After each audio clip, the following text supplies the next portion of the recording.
Chapter 354. All of this is seen by Li Yunxin standing in the pavilion at the top of the mountain. So he is stunned. When Yu Meng stands up and walks to him, he lets out a sigh of relief and whispers to himself. What happened? Red Lady claims that there is a dragon soul hidden in her body. And Bai Yunxin comes to get the dragon soul under the order of King Golden Rock. After the battle in Dongting, this female monster said that she can't fully trust Li Yunxin and suddenly kidnapped Red Lady.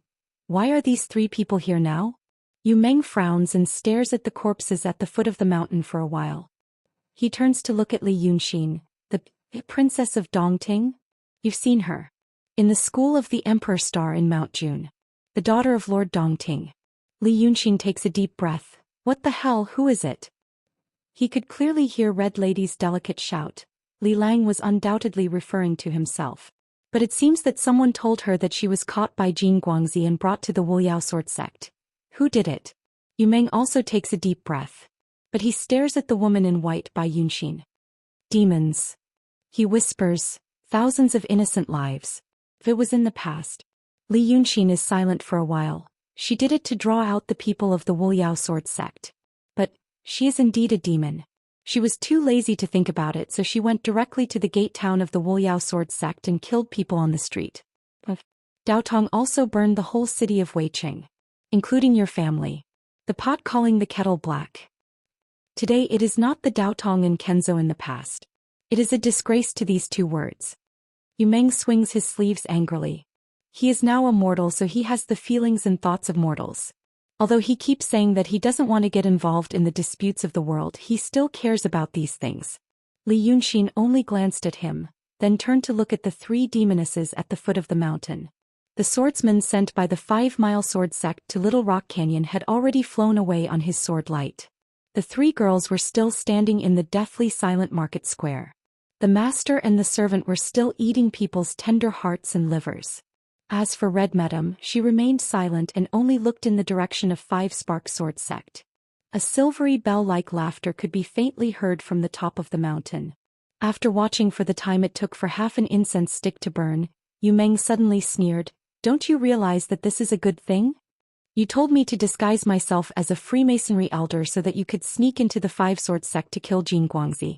But if these three demons cause a ruckus here, if Jin Guanyue really comes or if she doesn't and all her remaining disciples come out, you will have a great chance." Yu Meng sneered. Li Yunxin also sneered, "Great opportunity? Humph." Borrowing the power of a woman was very boring. Moreover, these three stupid monsters messed up my plan for no reason. They can't accomplish anything, but they're good at spoiling things.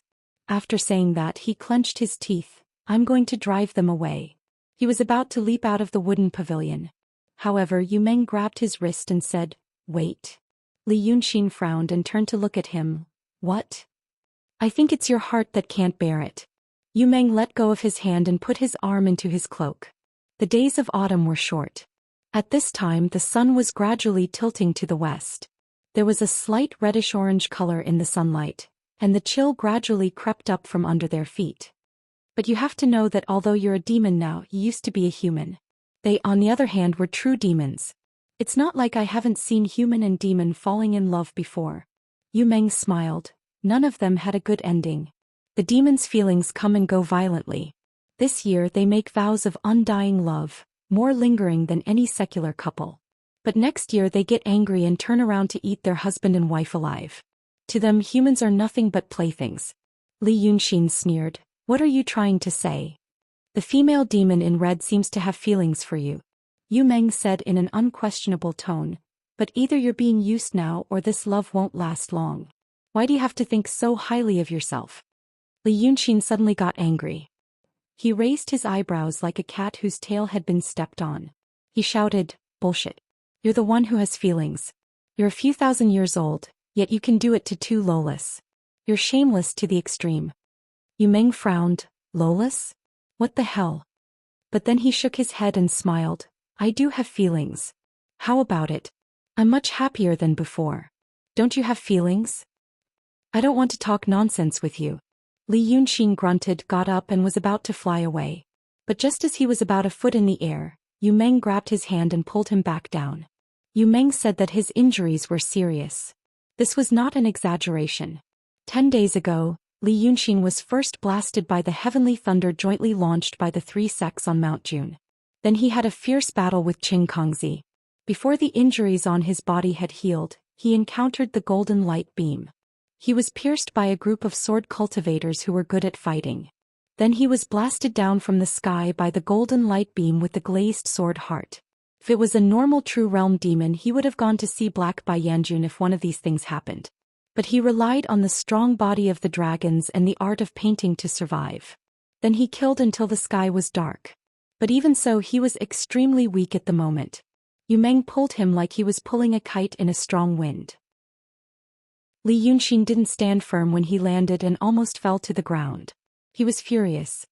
He grabbed Yu Meng's hand and stared at him fiercely. "You're courting death." But there was no panic on Yu Meng's face. Instead, his expression became serious. He didn't look at Li Yunxin. Instead, he slightly raised his head and leaned forward to look at the sky. "If you really fly out, you're courting death."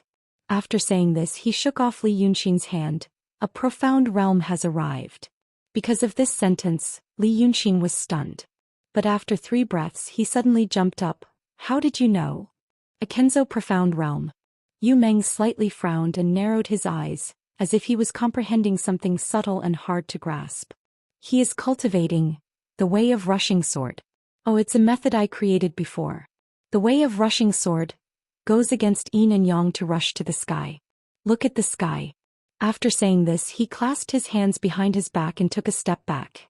He seemed to be thinking about something. Li Yunxin frowned and looked at the sky. He found that the clouds in the sky formed a huge circle. There were a few wisps of light clouds floating in the originally autumn sky. Right now, those clouds were being pushed away by some invisible and magical force with Little Rock as the center.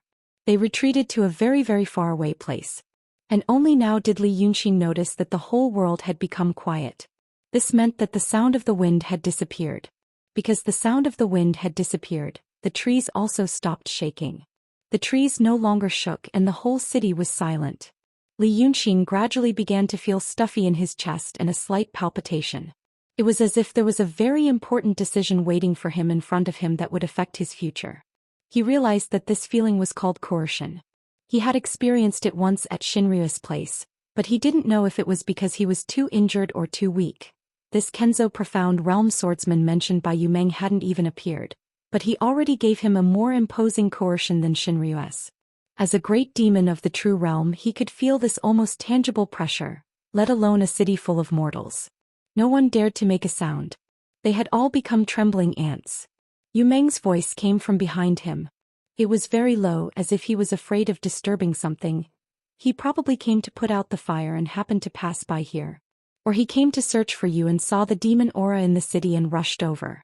The way of the soaring sword should be the soaring heaven grotto of Kenzo. The soaring heaven grotto's mountain gate is in the Yi country." A few months ago, Wei Liaozi of the soaring heaven grotto went to chase after the ghost emperor, but his cultivation was destroyed. This person should be the new sect master of the soaring heaven grotto. He whispered these words, walked to Li Yunxin and looked at him. "Golden photon lost, so a mysterious realm came out of the cloud mountain. This is reasonable. With this mysterious realm in charge, golden photon will also come. Now that things have come to this, I won't persuade you anymore. I just want to tell you, with your current injuries, it will be difficult for you to deal with the peak of the transcendent realm. If you rush out, not only will you not be able to save the 3 demons, but you will also die. If you are alive, maybe they plan to use the demons to lure you and they can still save their lives. Besides, that demon dares to cause trouble at the mountain gate of the 5 cities sword sect at this time. She must have something to rely on." Li Yunxin sat down. But his body was exposed as if he was very unconvinced and wanted to show off to someone. He sat on the wooden railing of the pavilion with one leg hanging down as if he wanted to watch a show. "I don't need you to talk nonsense," he said indifferently. "I am just afraid that they will ruin my plan.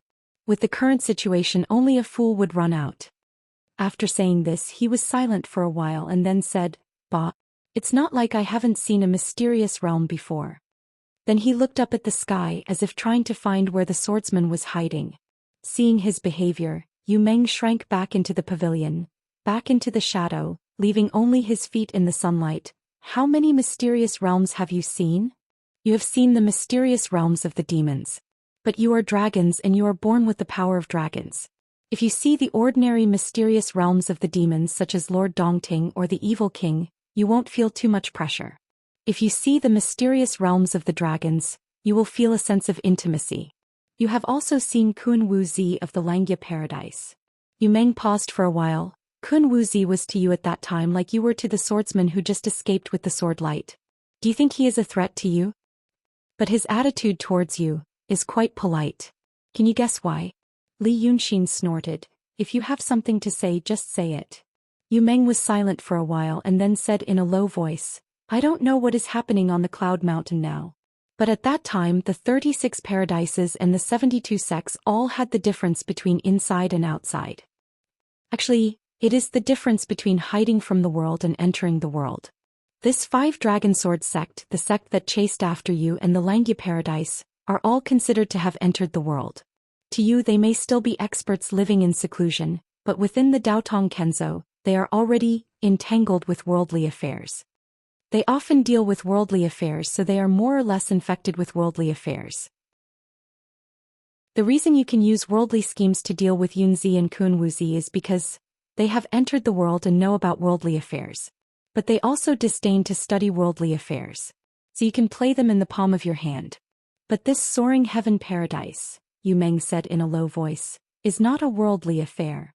I think you have probably never seen what a real cultivator looks like. This time you will probably see one. At this point, Li Yunxin's emotions seemed to have finally calmed down. He began to listen to Yu Meng's words carefully. Then he slightly frowned. You mean, like a child? Yu Meng thought for a while. You can say that. Cultivators who do not enter the world when they cultivate to the profound realm are no different from a child. So that's why there is such a big show. Li Yunxin turned his head to look at the horizon again. When Ling Kongzi entered the city of Wei, no one knew about it. When Yunzi entered the city of Wei, no one knew about it either. Kun Wuzi, on the other hand, met Li Yunxin in the rain. But this person released his powerful aura without any scruples. Or he intentionally showed off. But a profound realm cultivator does not need to show off to a true realm demon. Otherwise it would be naturally so. Cultivators who cultivated to the profound realm would have such an aura, but he was too lazy to deliberately hide it. So you should also know what this means. Yu Meng said in a low voice, don't think about using your schemes to challenge him. In your eyes, Kun Wuzi may be more intelligent than this kind of cultivator. But in fact, this kind is the most dangerous. Li Yunxin said, because we do not know what he will actually do. Yu Meng smiled ambiguously. It's good that you know. Li Yunxin was silent for a while, then turned his eyes to look at the 3 female demons in the market at the foot of the mountain. They were no longer talking and laughing. Li Yunxin saw that Bai Yunxin's white robe seemed to be a little bigger, like a cat's fur standing up. No, it should be said that a bird felt the impending danger and its feathers were standing up. Her white robe fluttered slightly as if she was standing in the wind. The terrible aura made the donkey beside her kneel on the ground, unable to make a sound. Hong Yongzi raised her head and looked at the sky. But she naturally could not see anything, so she slowly walked around but still found nothing. So she took a deep breath and spoke. At first her voice was hoarse as if there was a terrible force pressing on her throat. Who is hiding? When she said this, her voice became a little softer and also a little louder. You stinky Daoists, don't you even dare to show your true face? As soon as she finished speaking, she stopped. After waiting for about the time it takes for half an incense to burn, a female voice comes from the sky, stabbing over like a sword. A little demon girl in Dongting. A little demon girl who can't go home. How dare you come to the gate of our Wujing Sword School and make trouble? Then the owner of the voice, the head of Wujing Sword School, Jin Guangzi, came from the sky on a 5-color auspicious cloud. She stood on the cloud and her complexion seemed to have recovered a lot. But no one knew if she just looked okay like Li Yunxin. She glanced down coldly and suddenly laughed. What kind of status does the sect master of Soaring Heaven Cave have? How could she show up in front of you? As for you coming here, it's a coincidence. She looked at Hong Yongzi and Bai Yunxin. I was thinking about how to make Li Yunxin walk into the trap. Chapter 355. Hearing her words, Red Lady and Bai Yunxin look at each other again. Then she turns around and says loudly, "You kidnapped my Li Lang, but now you don't dare to admit it." Hearing this, Jin Guangwen laughs again. Zongyun descends a little bit so that she can see the faces of the three female monsters more clearly. "You're Li Lang? Heh. Our Xianmen Orthodox sect caught a demon. Even if we beat and killed him, why don't we dare to admit it? Little female monster, where did you hear the rumor that Li Yunxin is with me?" Red Lady is stunned for a moment and then turns around to look at Bai Yunxin. The daughter of King Rock has been silent and only let the princess of Dongting negotiate. At this moment she finally frowns and raises her head to look at Jin Guangwen. "Is it true? Then what about Li Yunxin?" "Humph. He was seriously injured by me and fled in panic." Jin Guangwen sneers, "But it's fine now. After capturing you two he will definitely come to save us. I'm not afraid that he will escape to the end of the world." But Bai Yunxin turns a deaf ear to her words. She lowers her head and thinks for a while. Then she looks at Red Lady. This Taoist priest should be telling the truth. She doesn't have Li Yunxin. Then she doesn't need to save him. Let's go. After saying this she turns around and leaves. The little maid next to her glares at Jin Guangwen. Then she pulls up the black donkey who is kneeling on the ground and shivering and follows them. Red Lady doesn't want to give up and wants to argue. She didn't know what kind of magic Bai Yunxin cast on her body. Although she twisted her body, she had no choice but to follow Bai Yunxin like the little donkey. Bai Yunxin's actions this time showed that she didn't take Jin Guangdian and the profound realm sword cultivator seriously at all. She really came and went as she pleased. How can Jin Guangwen listen to her? She immediately shouts, "Evil demons came to my little rock town and killed people. Do you think you can get away?" But after she shouted, the three demonesses did not pay any attention to her. They continued to walk along the street toward the city gate. Jin Guoguang angrily rode the cloud and leaped forward. He raised his hand and sent out a sword ray that covered the sky towards their heads. The sword light whizzed over and instantly pounced on the heads of the three demons. However, Bai Yunxin raised her hand slightly, and a row of feather-like afterimages met the sword light and dispersed it instantly. However, her afterimage did not dissipate and went straight for the cloud of golden light. Jin Guangzi quickly dodged to the side. Unexpectedly, the afterimage drew an arc and scattered half of the cloud under her feet. Jin Guangzi's body swayed and she almost fell off the cloud. Only then did Bai Yunxin stop and turn around to look at her. "You Daoist, you're so untactful. Since you've fought with Li Yunxin and you're only at the true state, how could I not know that you're heavily injured? Now that I'm not going to kill you, you actually dare to stop me?" Jin Guangzi steadied herself and angrily said, "You, what an arrogant demon." However, what Bai Yunxin said was the truth. After she obtained the magic weapon Lustrous Glass Sword Heart, she used her own life to refine it. Because of this, after several decades of hard work, even though she was only at the true state, she could use the treasure made by the sage. But because of this, once the magic weapon was damaged, she would also suffer a terrible injury. Her sword light just now could only be considered a bluff. But her power was real. It was the Chongshao Grotto Heaven Profound Realm Cultivator who came to Little Rock Canyon. But, even now, that cultivator still did not show up and did not make a move. This made Jin Guangzi anxious. What was that expert thinking? Was he really going to let these three demonesses go? At this moment she was in a dilemma, so she could only sneer. "I know you're the daughter of the Golden Rock King. But now the situation in the world is not the same as before. With a Kenzo expert overseeing Little Rock Canyon, do you think you can easily escape? Otherwise, these hundreds of lives..." Bai Yunxin suddenly chuckled and interrupted her. "You stupid Daoist. A Kenzo expert? You ask that expert of yours, does he dare to show up now? And ask him, does he dare to make a move now?" Jin Guangzi was stunned. "What?" Bai Yunxin no longer paid attention to her, turned around and continued to walk towards the city gate. Jin Guangzi hesitated for 2 breaths' time. She wondered if this was a trick of the demoness to stall for time, a bluff. She also thought that if it was true, then what was wrong with that expert? A profound realm sword cultivator. Why didn't he dare to make a move? Fortunately, this question didn't take her too long to ponder. She suddenly heard a man's voice. This market square was in the northeast of Little Rock Canyon, close to the De Gate in the north.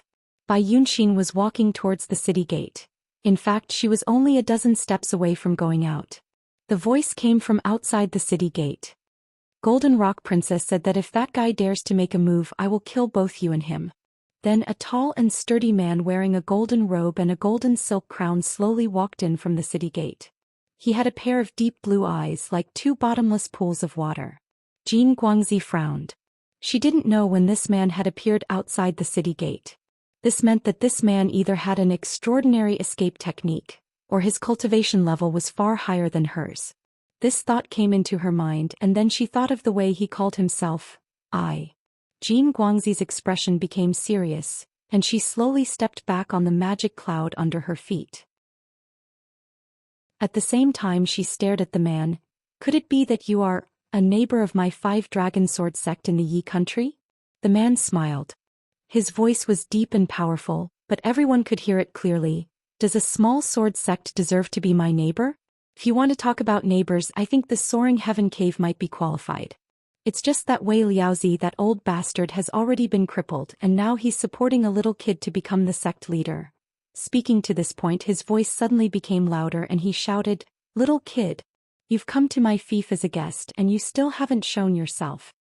Because of this shout, the ring of clouds that had been forced out by the profound realm Kenzo cultivator in the sky dispersed in an instant. Immediately after, the countless strands of clouds were like swimming snakes. They quickly converged into a long snake in the sky, and from a long snake, it transformed into a sharp sword that pointed straight towards the northwest of Little Rock Canyon. At this moment, Jin Guangzi didn't dare to stand on the top of the cloud. She scattered the magic cloud, landed on the ground and looked left and right. She really hoped that the expert of the Soaring Heaven Cave nearby would do as this Lord Tongtian said, and quickly show himself. That was the Lord Tongtian. Although the majority of the Yi country's territory was the dojo of the Wujin sword sect. However, just like the dojo divided by the Daotong and Kenzo couldn't control the demons, the great demons also had their own territory. The dojo of the various heavenly caves and sects of the Xianmen sect overlapped with the fief of the great demons in this world. Both of them were located in the territories of the various dynasties in the secular world. If someone were to really delineate all these forces on a map, they would probably only get a map filled with densely packed lines and names. This meant that from the point of view of the Daotong and Kenzo, in the dojo of the Wujin sword sect in the Yi country, there was a great demon like the Lord Tongtian. But from the demon's point of view, in the fief of the Lord Tongtian in the Yi country, there was a group of cultivators living in the dojo of the Yi country. And both of them thought that they had ownership of the mortal towns in their respective jurisdictions. The Daotong and Kenzo were shepherds, while the demons regarded it as their own hunting ground. The Dragon Dynasty, the Daotong and Kenzo and the secular dynasties overlapped on the same piece of land. And now, the great demon Lord Tongtian, who occupied more than a quarter of the Yi country's territory in the Tongtian swamp, suddenly came to Little Rock Town. Jin Guangzi knew that he had another name, hatred. At this moment, she, who was already weak, didn't want to have a conflict with hatred at this critical moment. Therefore she was more eager than the Lord Tongtian for the expert of the Soaring Heaven Cave to show up, so that the great demon's attention would be diverted to him. After Yazi shouted like that, he stopped his footsteps. He blocked the path in front of Bai Yunxin with his hands behind his back. He looked at her for a while with a faint smile and said, "Princess Jin Ping, why are you in such a hurry to leave? You're going to marry into the dragons and you're an old acquaintance of my 9th brother. Now that you know that my 9th brother has been captured by the Kenzo, it's not good for you to stay out of this matter." Bai Yunxin looked at him coldly. "You told this stupid fish that Li Yunxin was captured. But he didn't. Coming here has already wasted my time. If my father wants to blame me, I'm afraid even 10 Lord Tongtians can't afford it." Jin Guangzi heard the conversation between them very clearly. Although the headmaster of the Wuji sword sect didn't know the inside story between the Ping King's daughter and the son of the Shinryu, he knew that it was best not to get himself into trouble for the time being. Therefore he immediately said from afar, "Princess Jin Ping is telling the truth. Li Yunxin is not in our Wuji sword sect." Hatred slightly tilted his head and his gaze passed over Bai Yunxin's body and stared at Jin Guangzi. "If I say he's in your hands, then he's in your hands." With just this one glance, Jin Guangzi suddenly felt a violent and terrifying murderous aura rushing towards her. She was only in a trance for a while and then she immediately felt a splitting headache and her vision turned black. It was as if she was hit by a raging bull, and her soul was about to be thrown out of her body. She screamed and used all her remaining strength to take out her magic treasures to defend herself. As for himself, he retreated hundreds of feet in a row.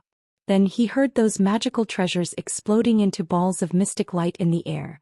And all this was just because the Lord Tongtian stared at her. This demon. When did he become so terrifying? But there was a hand on her back. She immediately stopped flying backward, and her whole body was wrapped by the gentle Howren sword chi. It was as if she had come from the raging sea to the gurgling stream. The injuries in her body were cleansed by the sword chi, and she immediately felt that her strength had recovered by 70% to 80%, and the stagnant chi in her chest had also been cleared out. Jin Guangzi hurriedly turned her head to look behind her. She saw an old man in white with white hair and beard move his hand away from her back and slowly walk past her. She had never seen the new headmaster of the Chongshao cave, and the brief contact she had had before was through voice transmission. Now that she saw the old man, she realized that this should be the mysterious realm sword cultivator from the cave. The old man was dressed in white and his feet were bare. He held a thin and green bamboo in his hand, and there was a thin branch sticking out of the bamboo joint, with a narrow bamboo leaf hanging on it. When he walked, his clothes fluttered, but there was no wind under his feet, and not even the dust on the ground was stirred up. Jin Guangzi thought for a moment, took a deep breath and said, "The Venerable Lord is here in person. Thank you, Venerable Lord." But the mysterious realm swordsman didn't say anything and continued to walk forward. When he was more than 10 steps away from the Lord Tongtian, he stopped. Then he quietly looked at the 4 monsters in front of him without moving or speaking. At this time the Lord Tongtian also saw the newcomer. But he just glanced at them and then continued to say to Bai Yunxin, "King Peng blames me? You must be joking. If King Peng knew that I was walking around the world with the 2 princesses, I'm afraid that he would be eager for me to go to him. How could he blame me?" The conversation between the 2 people was like a riddle. However, Red Lady finally took advantage of Yazi's pause to speak. "If I say, I will do it." She looked at Bai Yunxin and then looked at hatred, and her eyes were filled with the spirit of risking her life. "Find Li Yunxin and I will give you the dragon soul in my body. Whoever saves him, I will go with him. I know that you two have high cultivation.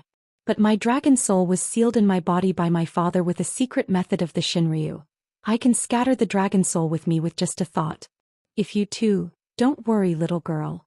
Hatred laughed. He took a few steps forward, stretched out his hand like a loyal big brother and gently rubbed Red Lady's head. "9th brother is my 9th brother. As a big brother, how can I not save him?" Then he paused, stared at Red Lady with a smile for a while and then said, "But your father has been killed by the Shinryu. Don't you know?" Red Lady slightly opened her mouth and her eyes widened. After a while, "What?" "The Shinryu wants to declare war on the Xuanzong. But it is said that your father tried to remonstrate. When he failed, he tried to remonstrate to death. The Shinryu pitied his sincerity and simply fulfilled his wish." Hatred smiled and sighed. "It is said that when he died, his real body was revealed. The blood that flowed out from his real body dyed half of the Ruoshui red. The corpse was eaten by millions of demons in the Ruoshui for 7 days and 7 nights. What a big fish." Red Lady was still in a daze. She seemed to only know how to say one word. Then said, "What?" Hatred sighed. "So, your father, who gave birth to your 9th brother with the Shinryu, has been killed. Who would dare to doubt the determination of the Shinryu to declare war on the Xuanzong? Therefore my 9th brother was not captured by the Kenzo, but was also captured by the Kenzo. As for the Golden Rock Princess, quickly persuade this little girl to give me the dragon soul, and then I will speak to the Shinryu on your behalf, and ask her to reject the marriage with your adoptive father. Isn't that the best of both worlds?" Chapter 356. Lord Dongting. Li Yunxin frowns and breathes a sigh of relief. He then shrinks back into the pavilion. Is he really dead? When Lord Dongting went down the mountain, Lu Laodao once said that he heard the news. But at that time he thought it was a rumor. He used his holy power slightly and heard hatred vaguely saying those words. But he doesn't dare to probe more carefully, because he may be noticed. Yu Meng sees the change of his look. What are they talking about? Li Yunxin takes another step back. Lord Dongting was killed by Xinryu. Xinryu is going to fight against Dao Tong and Kenzo. After that, he frowns and paces back and forth in the pavilion. He whispers to himself, "It doesn't make sense." Yu Meng leans out slightly to look at the scene at the foot of the mountain. She turns to look at him. Demons and Xianmen will fight sooner or later. Why doesn't it make sense? Li Yunxin looks at him as if he is considering whether to tell him what is on his mind. Finally, he says, "Do you know why I don't run down now but hide? Because my second brother is at the foot of the mountain." After saying these words, he meditates for a while as if he is sorting out extremely complicated clues. After the time it takes for half an incense to burn, he says again, "Before Lord Dongting went out of Dongting, he told me that hatred took the dragon god's order to get the dragon soul, which means something happened to Xinryu. He and Xinryu had an agreement. He wants to break the prohibition and get out of Dongting so he doesn't need anyone else to save him. He suspects that someone asked hatred to get the dragon soul in the name of Xinryu." Then he keeps silent for a while and walks back and forth in the pavilion. "Soon I saw Xinryu again. But I can be sure that Xinryu doesn't want to do this, at least not so soon, to fight against Xianmen." Li Yunxin frowns. She is worried about Dragon Sun. Compared with the power of Dao Tong and Kenzo, she is more worried about Dragon Sun. At the beginning, she divided her power so that Dragon Sun could guard the world. But now Dragon Sun is getting stronger. Xinryu is worried that Dragon Sun will attack her. That's why she wants to resolve the conflict between her and the Dragon Sun first.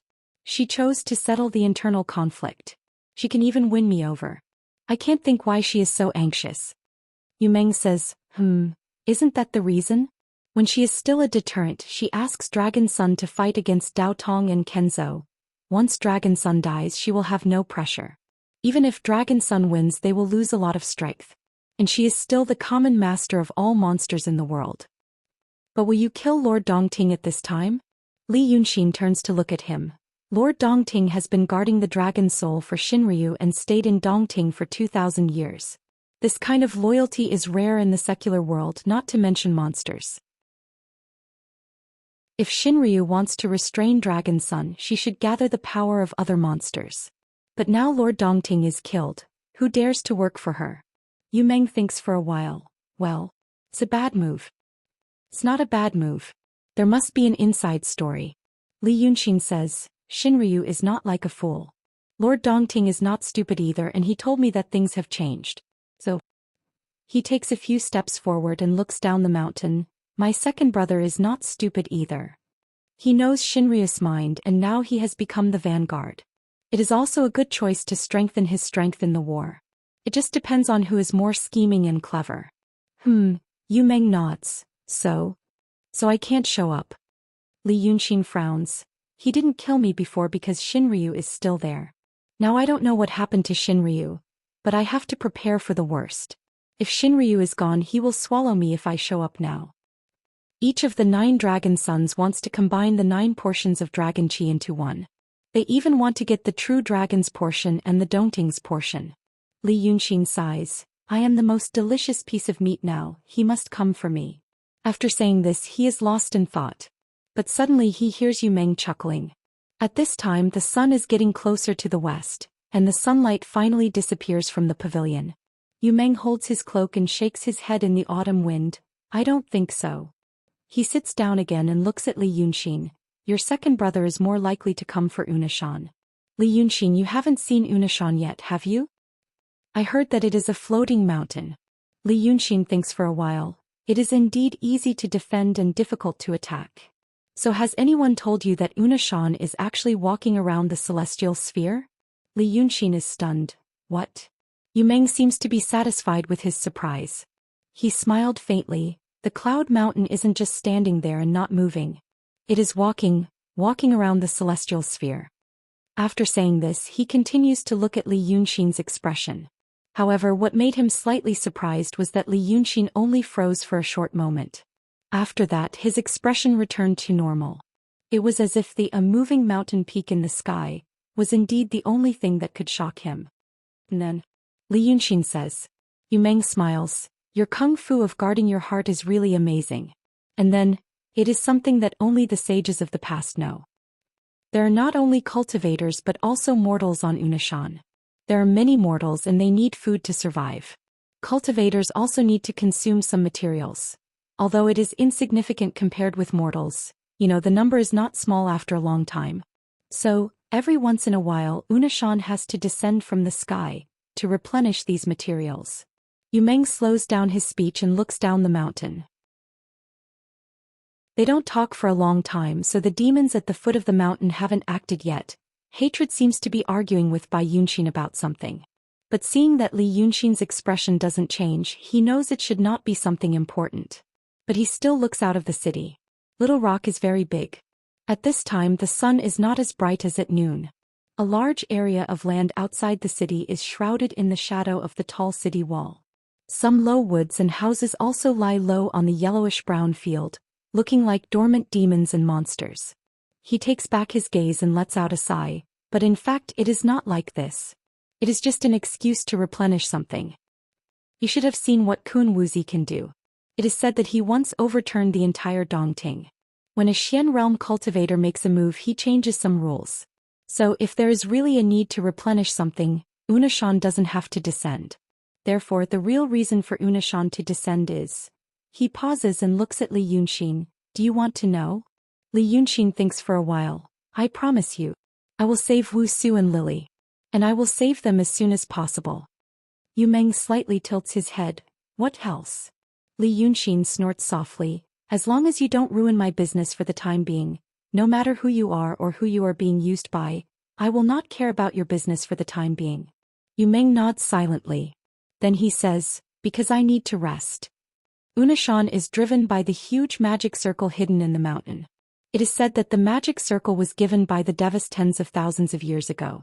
Disciples, leaders, and heads of all the caves and schools in the world stay in Unishan all year round for this matter. The Reiki cultivated by cultivators can drive this magic circle. But it doesn't look like hard labor in the secular world. These cultivators meditate and occasionally spar. The Reiki they emit is enough. But this magic circle needs to be maintained. Yu Meng thinks for a while. The foundation of the magic circle is the power of the 5 elements.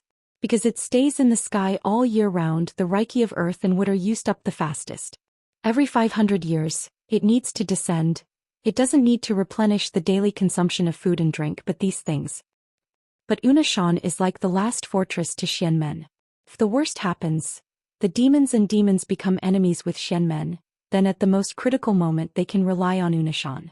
Therefore this point can only be known by the sages of the past. This is to prevent it from being leaked.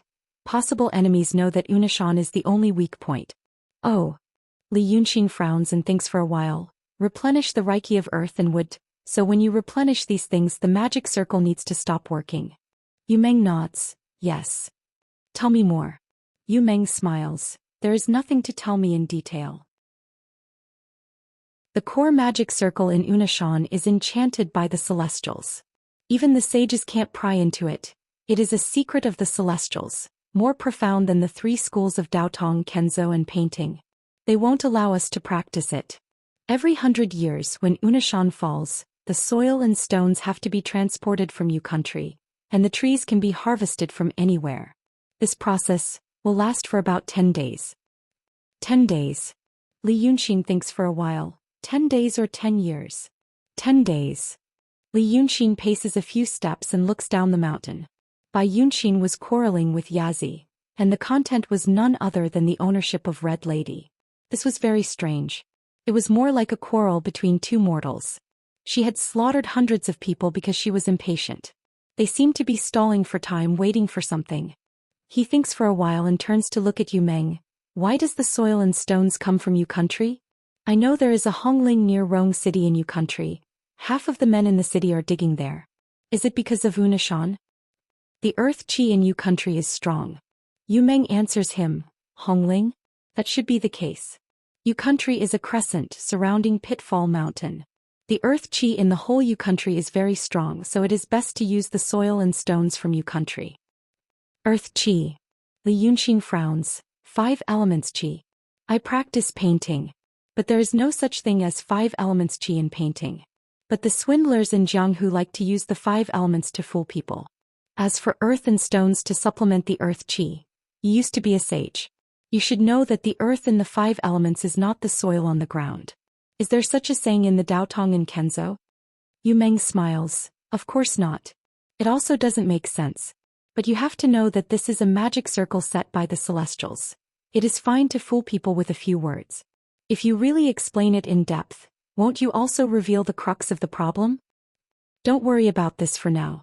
I want to say something else. He becomes serious. I just thought about it and calculated. So I know this year is probably the time when Unishan will fall. Let me calculate where the cloud mountain will land. Guess where it will land? Yi country. Yes. Yu Meng says seriously, Unishan is an inverted triangle. If it wants to fall, it needs a huge space to accommodate its lower half. In this 500 years, it is walking in the territory of Yi country. And in this Yi country, which place can accommodate Unishan? Guess again? Li Yunxin looks down the mountain and takes a deep breath. I am not familiar with Yi country. But since it is a landlocked country. Tongtian Swamp?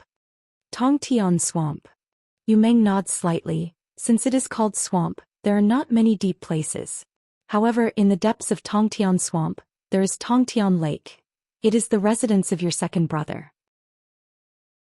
If it wants to fall, it will fall there. Now that you know this, think about what is happening now. Can you think of anything? Li Yunxin is silent. He walks a few steps in the pavilion, suddenly claps his hands and sighs in a low voice. If you put it this way, it probably makes sense. An opportunity that happens once in 500 years. It can explain why Shinryu wants to go to war. And it has to fall in Tongtian Swamp. It can explain why hatred is so active. Since it is something that happens once in 500 years, it is not strange that Shinryu knows about it. If you can calculate it, the demons should also be able to calculate it. Yu Meng smiles but does not say anything. But Li Yunxin looks at him again. But you told me something that only the 2 sages know. Now I know that Yunshan won't be able to ascend to the sky for the next 10 days. You have kept the secret for 1,000 years and now you say it? Yu Meng snorts and laughs. Is Unishan now still the Unishan of Daotong and Kenzo? I think it is already the Unishan of the Freemasonry. It is not a pity to destroy such a Unishan. Moreover, I am not a saint anymore, I am just Yu Meng. I have already told you I only want to be a secular person now. No matter what kind of earth-shattering event will happen in this world, the time before is enough for me to reincarnate as a secular person several times. What do I have to worry about? Li Yunxin is silent for a while, then sighs. I actually believe you a little. Yu Meng calmly shakes his head. In the next few days, there will be more profound realm Taoists and swordsmen coming to the Yi Kingdom, near Little Rock Canyon and Tongtian Swamp. They can catch you and also drive away the big demons in the Yi Kingdom in advance. But I think for Unishan to come to this world, catching you has become a secondary matter. I guess there will be more big demons gathering in the Yi Kingdom. If they can kill some profound realm and true realm cultivators before Unishan comes to this world, they will have an advantage. There will also be people who want to take the soil and stones from the Yi Kingdom. Yu Meng smiles, then let out a sigh of relief. This time there will be a good show. Chapter 357. Yes. Li Yunxin replied in a low voice. How did you deal with this kind of thing before? Before. Yu Meng thought for a while. There's no such thing as before. Shinryu appeared 2,000 years ago and the demons had a common ruler. Before that, at least before that time, I didn't really need to worry about the demons. As for me at that time, He was silent for a while and thought for a while. She was on good terms with the demons. At that time, the demons weren't as guarded as they are now. The demons wouldn't touch Yunshan's things. As for now, I guess there will be people from Daotong and Kenzo escorting them. But the worldly dynasties are still part of Daotong and Kenzo. It won't be easy for the demons to attack them if they use all the power of the country to escort these things. All right. Li Yunxin sighed. He looked down the mountain again.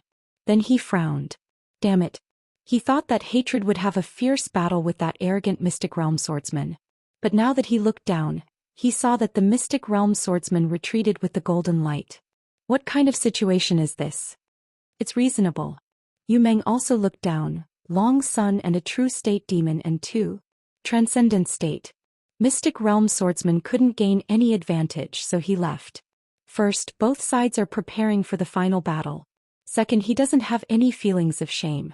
Sai, your mind tricks won't work on them. After saying this, he looked at Li Yunxin again and found that he was staring at the 4 demons at the city gate, frowning as if he was thinking about something complicated. Yu Meng didn't disturb him. He looked down the mountain again. Then he found that the 4 demons also said something and walked out of the city gate. But Li Yunxin's eyes didn't follow them. He seemed to be lost in thought. All right. Think slowly. Yu Meng shook his head lightly, turned around and walked out of the wooden pavilion. Therefore Li Yunxin pondered for nearly an hour at this place. Originally, when the demons killed people in the city, people already didn't dare to go out. Then, under the powerful pressure of a profound realm swordsman, no one dared to make a sound. By now, the cultivators of the orthodox Xianmen sect had left, and the demons had also left, leaving only corpses strewn across the 3 streets as well as people who were in a constant state of panic. So many people had died for no reason, there had to be an explanation. It was only after this hour that the nobles of Little Rock Canyon dared to grab their swords, spears, and cudgels and look into the market square. Instead, he saw the corpses of 4 swordsmen who had been stationed in the city by the 5 draconic sword. These corpses, when they were alive, were all like true immortals in the hearts of the common people. But now they were all lying on the ground and they didn't even collect their corpses. The arrestor leading the team was smart. He quickly ordered his men to seal off the road and collect the corpses of the 4 swordsmen. If this kind of scene was seen by the common people, perhaps the people in the city would be thrown into confusion. Next, they began to deal with the hundreds of corpses. From top to bottom, who in Little Rock Canyon had any experience dealing with this kind of thing? This was almost equivalent to a military disaster. But a military disaster was still manageable. After the troops and horses had passed, there were still days of peace and security. However, the current situation was that the demons had killed people in the city, and the immortals of the Xianmen sect had rushed over after hearing the news.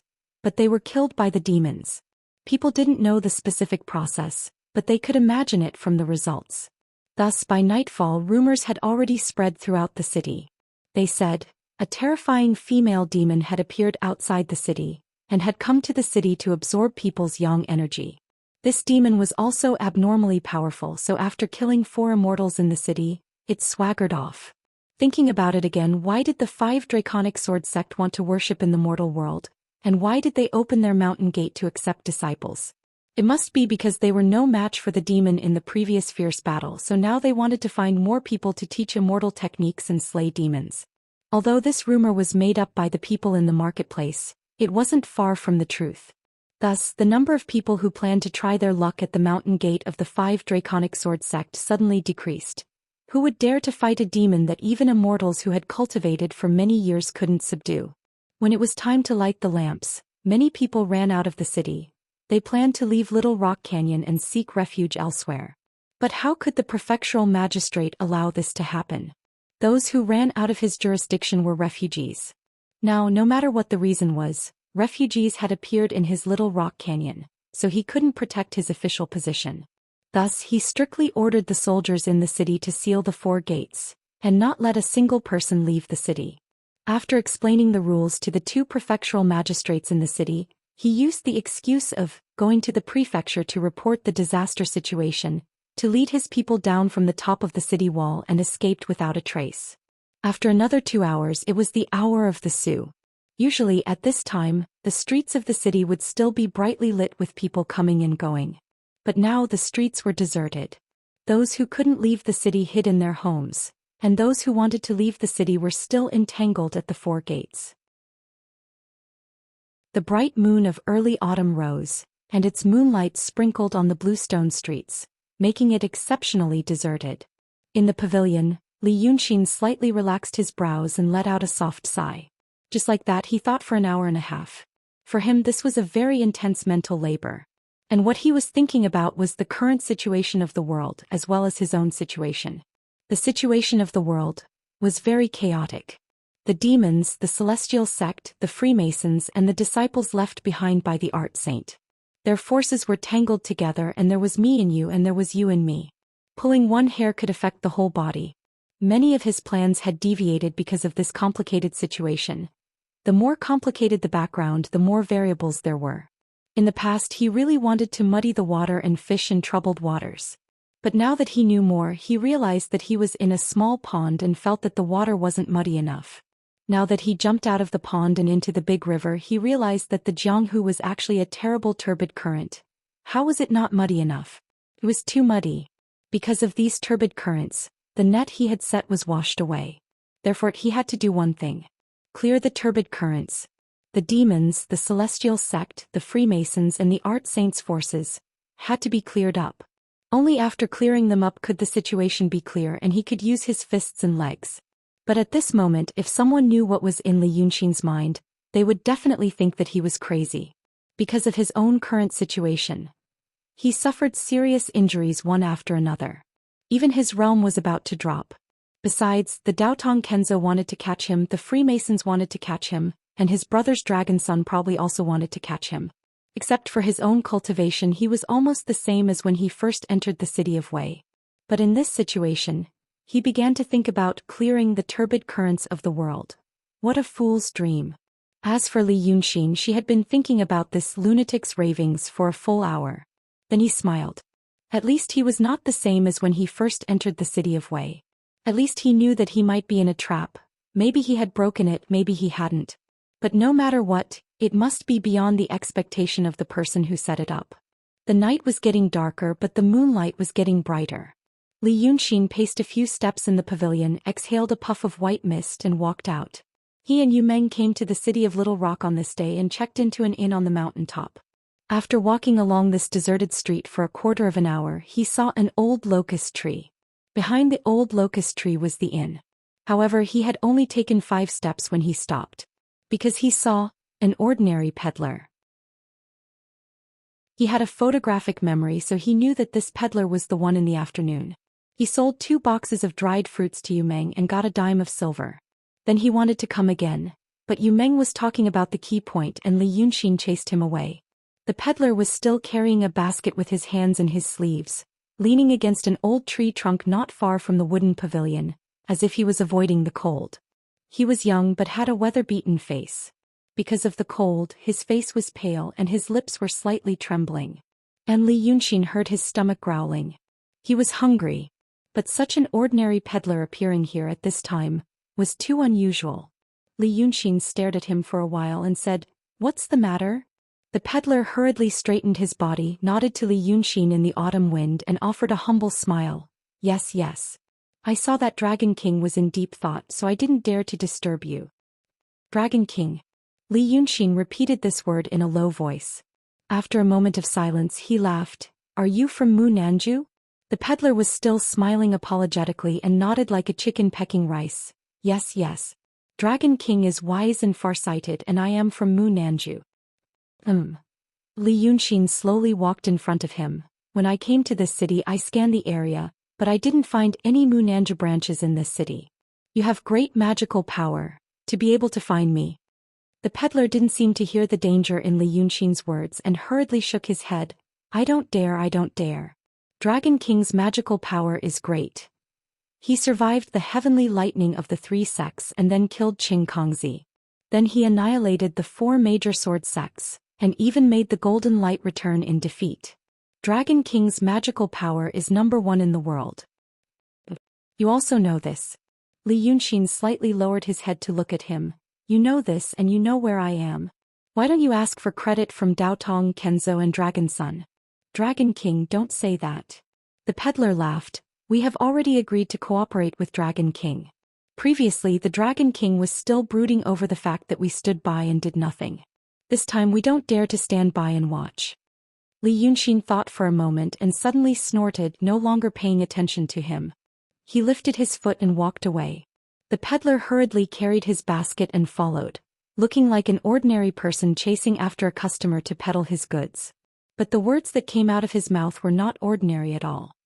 Dragon King, listen to this little one. He followed while panting and said, if Dragon King returns to that inn tonight, he will die tomorrow. Chapter 358. Li Yunxin stopped and turned to look at him. Do you know what happened to those who thought I would die? The peddler stopped and waved his hand. Dragon King, you misunderstood me. I don't dare to be an alarmist. But what I want to say has to be told in detail from the beginning. I can't say it on the street. Then he turned his eyes and glanced at the street. I think we can go there to talk. We can also avoid the wind and cold. To tell you the truth, Dragon King, I haven't eaten or drunk for 2 days and 2 nights in order to bring this message to Dragon King. Li Yunxin glanced at the place he was looking at. It was a wine shop. This mountain peak was actually similar to the high-end business district in Little Rock Canyon. The wine shop in this area was beautiful, but the taste was really mediocre. But on such a night, the shop had long been closed. The owner of the wine shop was not the kind of poor person who lived in the shop with his family. Perhaps he had already gone down the mountain and returned to his own house to hide from the disaster. Therefore, only one waiter was left in the shop. When Li Yunxin glanced over, he found that the waiter was leaning against the window and peeping at the street. He seemed to think that it was very strange for 2 people to stand and talk on the street at this time. One was a tall and handsome young man dressed in white, and the other was a wretched and stooped pawn peddler. These 2 people should not have any interaction. Seeing Li Yunxin's gaze, he quickly shrank back from the window as if he was afraid of getting into trouble. Li Yunxin turned to look at the peddler again and smiled. You're really brave. Let's go. After saying this, he walked a few steps to the front of the shop. The waiter was doing something inside and there was a clanging sound. But Li Yunxin waved his hand and the door of the shop opened. Then he saw a bean-sized oil lamp on the counter. A waiter was standing next to 2 big tables with bedding on them. When they saw him, their faces turned ghastly pale and they were dumbfounded. Who are you? Before Li Yunxin could say anything, the peddler had already made up a story. This Daoist master has come to the city to slay the evil. He has been eating and sleeping in the open all the way here. Why don't you go and prepare some good wine and dishes for him? After saying that, he kicked the door shut and ran to a table by the window. First, he used his sleeves to wipe the table and the stools. Then he pulled out the stools and bowed to invite Li Yunxin to take a seat. He was acting exactly like a mortal in the secular world. Li Yunxin thought about it and sat down. The peddler grinned and stood in front of him, winking and saying, "Eating Dragon King's wine on our first meeting, who in the world has this kind of face? I'm so lucky, so lucky." Li Yunxin smiled casually and snorted. After a moment of hesitation, he stretched out his hand and broke off the corner of the bench. So he broke off a piece of wood. Then he wiped it with his hand and it turned into shining gold. He casually threw it to the peddler. The peddler turned around and shouted at the stunned waiter, "What are you waiting for? Do you think this Daoist master will give you less money? Why aren't you getting something to eat and drink?" After saying that, he threw the gold to the waiter. When the waiter saw the gold, he was probably shocked and hurriedly tried to catch it. In the end, the gold hit his foot and he cried in pain. He knew that it was enough. But when he held it in his hand, he said blankly, "It's not hot anymore." The peddler sighed resentfully and scolded him, "You dumb goose. Is this your first day working? There are braised meat dishes in the kitchen. Steam them and cut them. There are dried fruits and candied fruits on a plate. Then find some seasonal vegetables and cut them into shreds. Boil them in water and add some spicy sesame oil, salt, sugar, vinegar and black and white sesame seeds to make a cold dish. If there is any good wine, hurry up and serve it. Didn't I teach you this?" The waiter listened with his mouth agape. After thinking for a while, he said, Master, I don't have dried fruits and candied fruits." The peddler took out 2 boxes from the rattan basket on the ground and slapped them on the table in front of him. "I have 2 boxes with a total of 4 coins. Take the money and go buy it quickly." The waiter was ordered around by him for no reason. After being stunned for a while, he really took out 4 coins from his pocket and gave them to the peddler. Then he timidly carried the 2 boxes and went to the kitchen. The peddler sighed and turned to Li Yunxin with a smile. He sat down next to him and said, I've made a fool of myself in front of Dragon King. These newcomers don't know any better." After watching his performance, Li Yunxin's expression softened a lot. Therefore he carefully looked at him. He realized that he wasn't actually that old. That weather-beaten face seemed to be something that had happened recently. His teeth were still snow-white, unlike many people in this era who had black and yellow decayed teeth. He smiled and said, "You seem familiar with this shop." The peddler smiled apologetically and nodded. To tell you the truth, Dragon King, I'm from Little Rock Canyon. Dragon King can recognize my accent. My surname is Mo and my name is Mo. I used to work in this shop, 10 years since I was 12 and I am now 22. Aren't you from Southernwood Residence? I am just a servant of Southernwood Residence. I don't have enough experience to help in the shop. The peddler, who called himself by Mo, seemed to have heard Li Yunxin's doubts and explained, but even if he's the owner of Moon and Ju Dragon King, we still have to eat and drink on a daily basis. I don't have any skills so I can only serve people. Li Yunxin was slightly stunned. Don't tell me you don't get any benefits from working for them. Mo blinked and said, I know what Dragon King means. However, all kinds of benefits, be it treasures or gold jade clothes, won't people like me attract attention if I wear them? Relying on my own strength to survive is the best way to not attract attention. Li Yunxin frowned and stared at him for a while. Things seemed to be different from what he had imagined. The situation of Southernwood Residence. He had thought that they would rely on money and intelligence to establish a huge network in various places. Perhaps they would use money or power for their own use. But now, looking at this fellow's situation, if what he said was true, it meant there seemed to be many people like him hiding in various places in this world. No, actually they were not hiding, they were not people from Southernwood Residence who pretended to be peddlers. Instead, his real role was that of a peddler and a member of Southernwood House. Damn it. In his previous world, in history, he knew of an organization that could achieve this. Members did not seek fame or fortune. They only sought a common goal and became like-minded people. But this Southernwood Residence, could they achieve this? What did they rely on? Advanced thinking. He could not help but ask, why? If there are no benefits, why work for Southernwood Residence? The peddler smiled and said, Dragon King, you must know that people in this world do not do things for their own benefit. This lowly one does these things for no other reason but for the common people of this world. It was laughable to hear those words coming from his mouth. However, although he appeared humble when he said those words, his tone and eyes were sincere. It was as if he truly believed in the words for the common people of this world. Li Yunxin could not help but laugh. For the common people of this world. Is that what Southernwood Residence taught you? The peddler coughed and said, Dragon King, this lowly one does think so. All right. Li Yunxin nodded. All right. Let's not talk about this for now.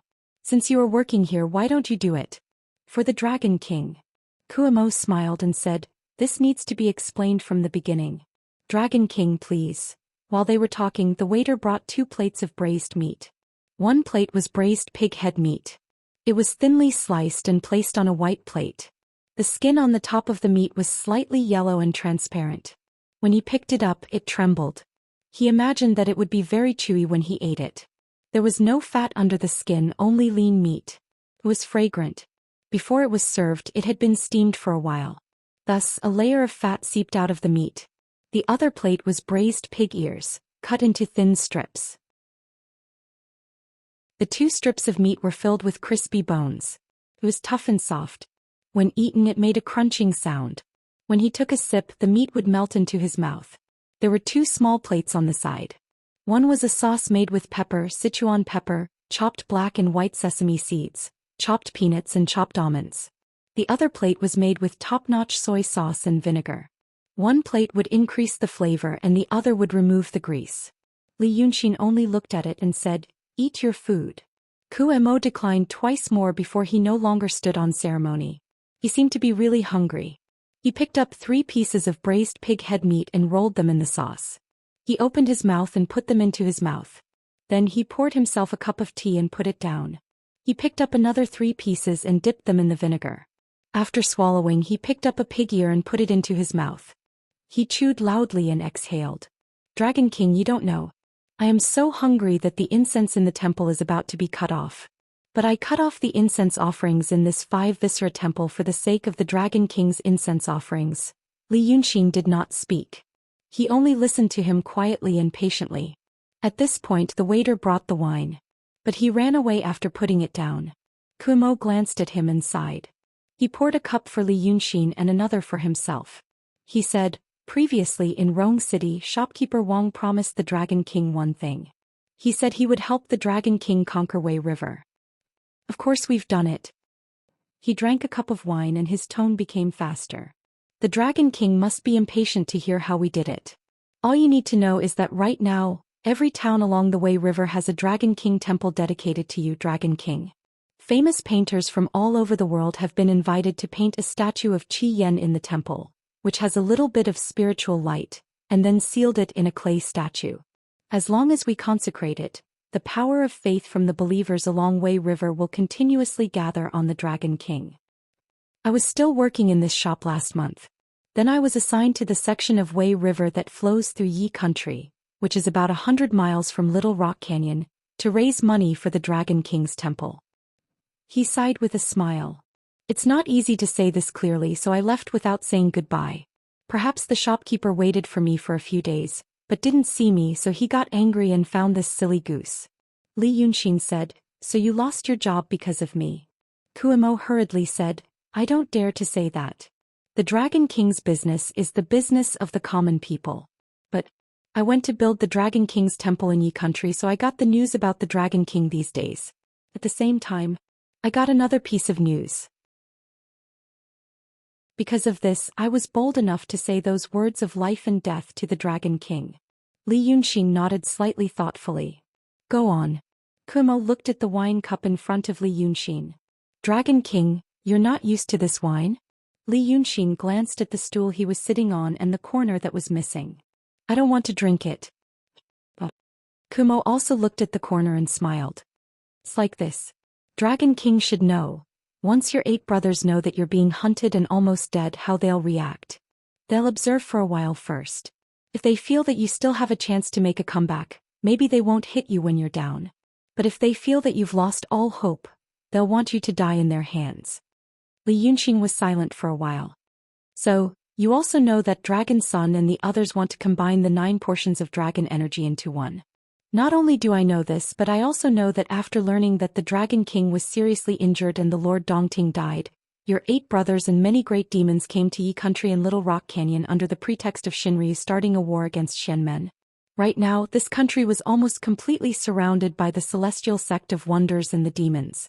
Now that the Dragon King has appeared in Little Rock Canyon, although it can be hidden for a while, it can't be for long." He leaned slightly closer to Li Yunxin and lowered his voice.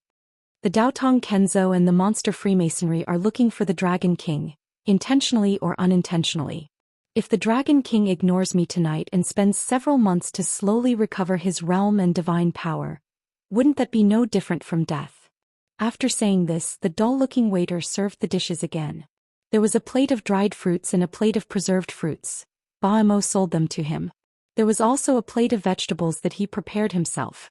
As he said, he cut them into shreds and scalded them with water to make them look even greener. However, this waiter was slow-witted, but his cooking seemed to be good. Without the smell of blood, it didn't look weak. As Baimo said, he added a variety of seasonings and mixed it on the table. It was crispy and very greasy. Then he stood by the table and rubbed his hands timidly. Master Taoist, what else do you want?" Baimo waved his hand. "Go do what you have to do. Go away." The waiter hurriedly ran away. Li Yunxin watched him drink wine and eat meat. He thought for a while. "So if I come with you tonight, what will happen?" "Naturally, it will be to open the spiritual light of the temples along the Wei River for the Dragon King, to let the believers' power of faith gather in the Dragon King's body and quickly recover his divine power." Yes. This seemed to be good news, very good news. However, Li Yunxin only grunted.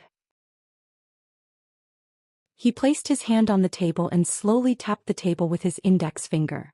He watched Baimo eat and drink in silence, but Baimo was also relaxed. He ate and drank for 15 minutes without stopping. The wine and dishes on the table were swept clean by him. Then he burped, poured 2 cups of cold tea and calmed down. Baimo coming to his doorstep was like sending charcoal in a snowy day. However, it was precisely because it came at the right time that Li Yunxin hesitated. This meant that the other party had been paying attention to his whereabouts and knew his movements like the back of his hand. This made him feel a little uncomfortable, but he didn't know if this uneasiness was normal. After thinking for another 15 minutes, Baimo smiled. "Dragon King, the owner of Southernwood House asked me to bring a few words to the Dragon King."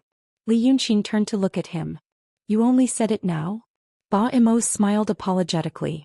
The owner of Southern Wood House said that if the Dragon King agrees, these words don't need to be said. However, I'm afraid that the Dragon King will hesitate. If the Dragon King hesitates for 15 minutes and doesn't get up to leave, then I will speak again. Li Yunxin placed his hands on his thighs and gently inhaled. He closed his eyes and said, "Speak." My owner said. Ba Mo's expression became solemn. He coughed lightly. At this time, you are naturally thinking that your whereabouts and actions are in our hands. You feel that you are restricted, so you are somewhat unhappy. You also feel that the timing of our gift is too coincidental, so you feel that we are both giving a gift and demonstrating our power. However, Li Yunxin, you are a smart person. You should know that there is nothing in this world that doesn't require a price. The discomfort you are feeling right now is the price you have to pay for this gift of ours. You should know. Ba Imo seemed to be imitating the words of the owner of Southern Wood House. Thus, he even imitated the ending sound of the word, ah. What you did in the city of Wei and Dongting was just a fight with one person or a faction. That was a fight between warriors. You can handle it alone. But now you are fighting with Daotong Kenzo demons and the Freemasonry. This is the fight for the marquee. You should know that you can't handle it alone. Now that you are here and listening to my words, it means that you have fallen into a bad situation. At this time, only by cooperating with us and getting our support can you have the capital to participate in this fight. Otherwise, no matter how amazing your ability is, you can only become cannon fodder in this fight. When Ba Imo said these words, he sat upright and straightened his back. When he finished these words, his body bent again and the smile returned to his face. Dragon King, these are the original words of my master. Li Yunxin sat upright and thought for a while. He suddenly smiled and asked casually, "Is your master beautiful?" The smile that had been hanging on Ba Mo's face for a long time finally disappeared at this moment. He was stunned for a while and laughed again. "Ah, this Dragon King, how dare I comment on my master's appearance? I heard that she is beautiful?"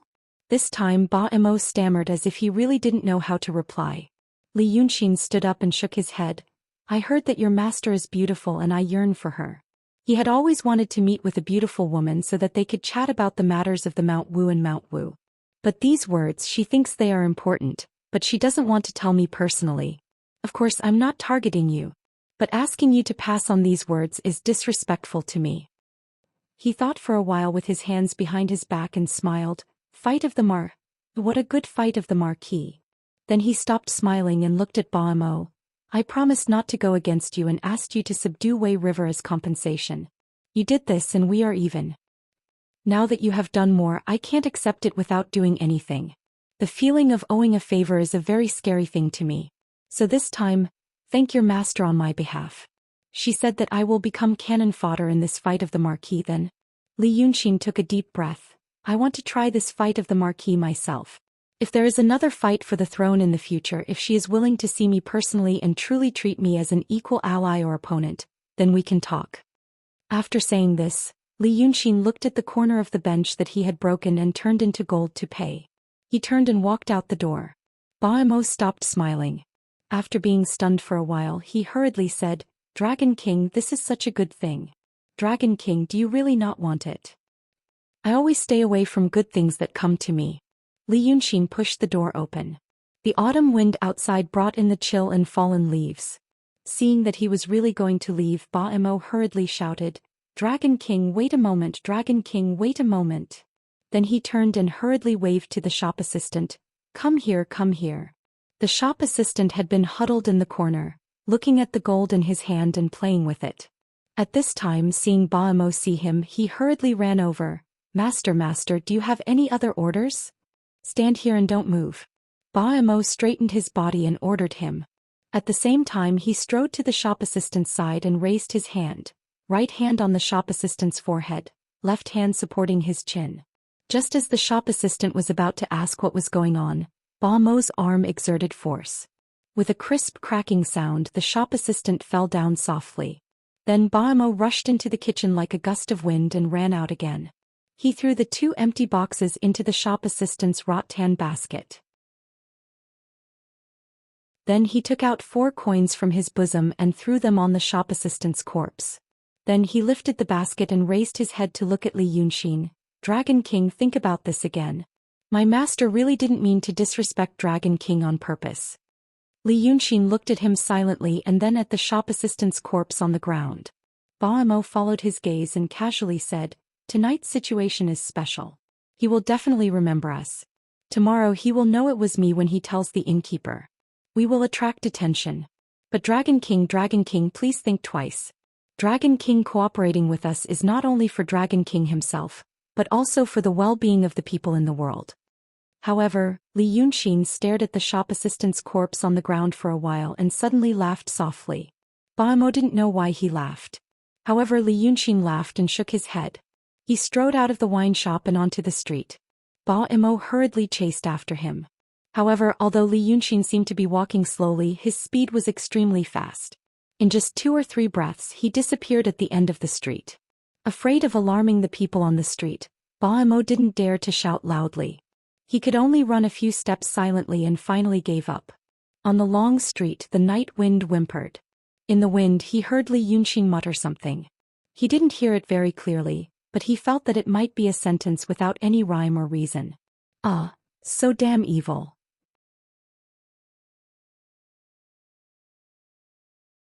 Chapter 359. Just these 2 words. Really dark? The woman reclined on a comfortable and soft recliner. Her fingertips, which seemed to be carved from jade, slowly moved across the colorful fruits on the fruit plate on the small table beside her. Then she picked up a plump red fruit and brought it to her mouth, gently biting it with her pearly white teeth. The dim yellow candlelight reflected the color of her red lips and the red fruit. It was so beautiful that it looked like blood was about to drip out. Ba Mo lowered his head and stood at the door of the room. His back was against the closed door and he stared at his toes. There's some other words. I'm just afraid that I'll disturb Master's hearing. Say it. The woman used her left arm to prop up her upper body. Her round snow-white shoulders and straight collarbone were faintly discernible under the gauze, and even revealed a soul-stirring arc below.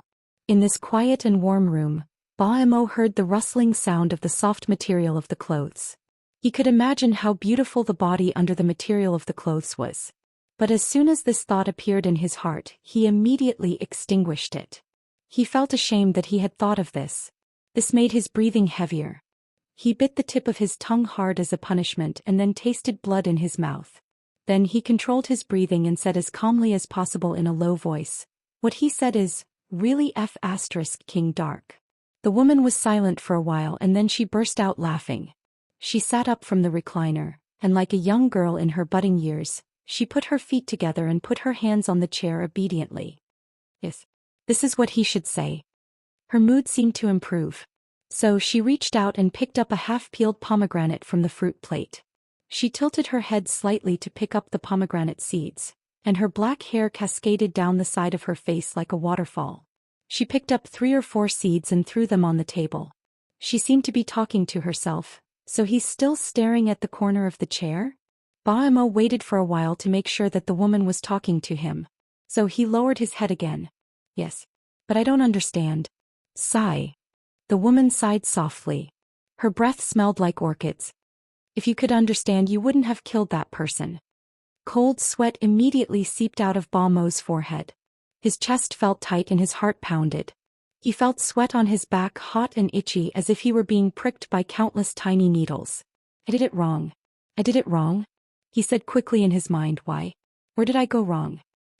She's disappointed in me. Ah, Master, please tell me, he said stiffly from his lips. But then he felt that his tone was too harsh, so he hurriedly added, I'll do my best to remedy the situation. There's nothing to remedy. The woman, or Daoist Xianxia, or the owner of Southernwood Residence, narrowed her eyes and thought for a while. This added to her charm. But let me tell you something. The next time you see him, don't make the same mistake again. Next time. This word caused Wu Mo's heart to suddenly surge with an uncontrollable ecstasy. Is not completely disappointed in me. He spoke to himself quickly in his mind. He held his breath and said, yes. Daoist Xianxia put down the pomegranate and stood up. She walked barefoot on the thick and soft carpet in the house slowly, as if she was taking a stroll on the fragrant grass, When he entered the wine shop with you, he broke the corner of the stool under his body and cast a spell to turn it into gold to pay for the wine, right? Yes. Then he didn't eat or drink. The woman smiled. It's so cold at night in autumn. You and I both know that he's a foodie. That's why you invited him to the wine shop to make him relax, right? Yes. Then have you ever thought about the relationship between paying the bill with a deceptive piece of wood and not drinking? Baimo was stunned. He quickly blinked his eyes for a while, then said in disbelief, Master, you mean he didn't want to eat the food and wine that he didn't pay with real money? What do you think? Baimo was stunned for a while and murmured, but he's Li Yunxin. What he did in the past. Yes. What you're thinking makes sense. Taoist Qingshui responded gently. He's a demon. He doesn't show mercy when it comes to harming people, and he doesn't show mercy when it comes to killing people. It's reasonable for you to be doubtful. But you should also be clear. A vicious bandit might be a filial son. A horse gang might kill an entire family for a few taels of silver, but it's also possible for him to pity a strange girl under the hooves of the horse. Baimo, a bad person won't be completely bad. A good person won't be completely good either. Some bad people have their own principles. She smiled, and he's not a bad person. He's just a shrewd person. He has his own principles and small bigotry. Mao Imo thought for a long time and said, in a daze. In fact, he still couldn't understand. You can't understand. Taoist Qingshui sighed. It's not your fault. You were born at such a time. You didn't meet many people, so your vision wasn't broad. His emotions are hard to be understood by most people in this world. Baimo lowered his head even more. So, if you understood his thoughts at that time, you'd know what kind of person he is. His personal feelings are very heavy. But not the personal feelings of a man and a woman. Taoist Qingshui walked silently to the table on the other side of the room, picked up the silver hairpin on the table and picked up the candle flower. Then you killed the waiter. She shook her head lightly. It's not your fault. Your view of good and evil is still very simple. You think what you're doing is for the future of the world, for the common people. So, you sacrifice this little person in front of you. You don't have any psychological burden. You're a smart person, but your vision is limited, you don't think much, and you can't come in contact with more progressive. She gave an inexplicable chuckle as she said the word. Then she continued, more progressive, more civilized, and the view that Li Yunxin might not accept but is used to. Baimo didn't make a sound. Looking at him, Taoist Qingshui raised her hand and patted her forehead.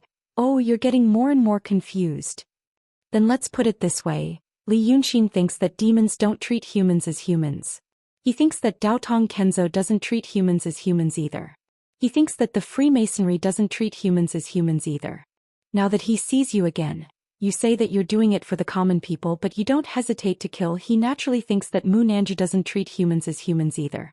So, the so-called rulers and righteous in the world don't treat humans as humans. How dark is this world? Baimo sighed softly. He understood. So, don't kill people like this anymore. Taoist Qingshui turned to look at him. It's good to have a firm belief.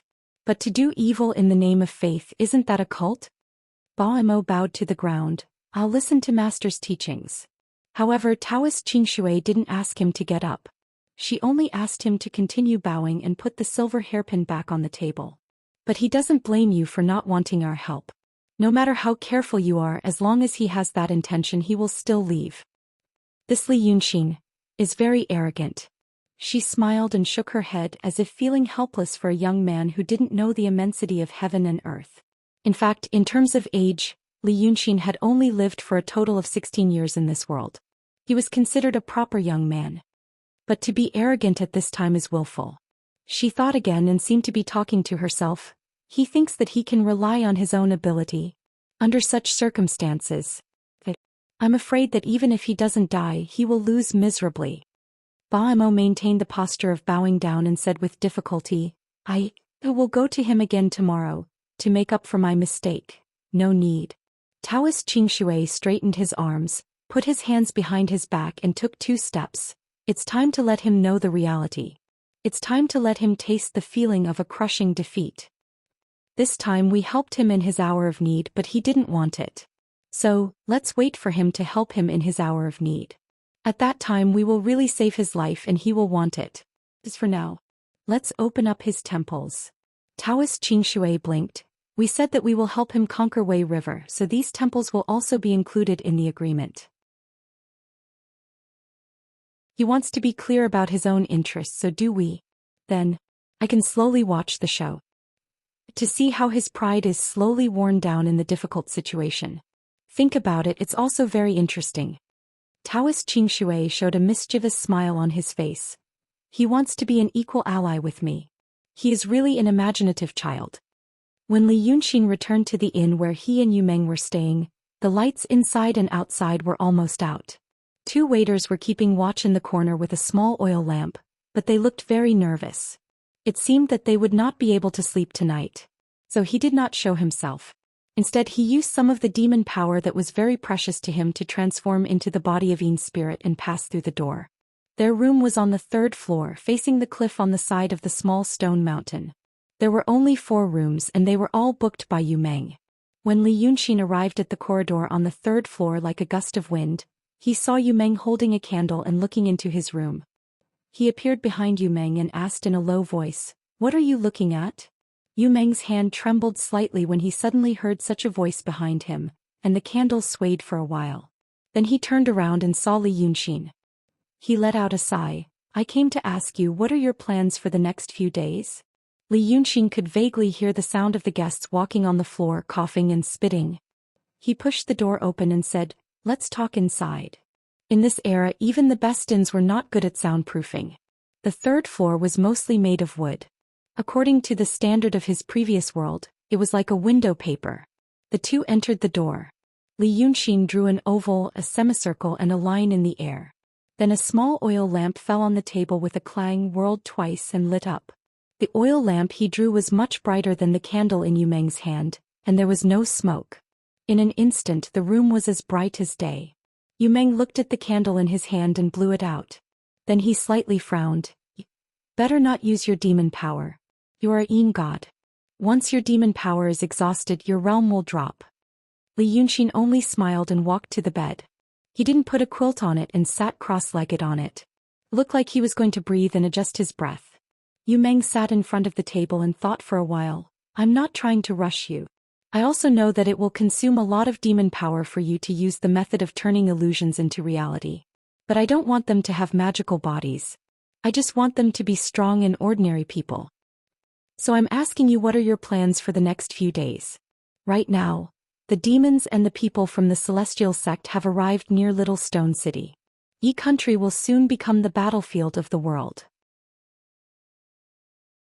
In my opinion, the safest and wisest way is to find a place to hide from the world.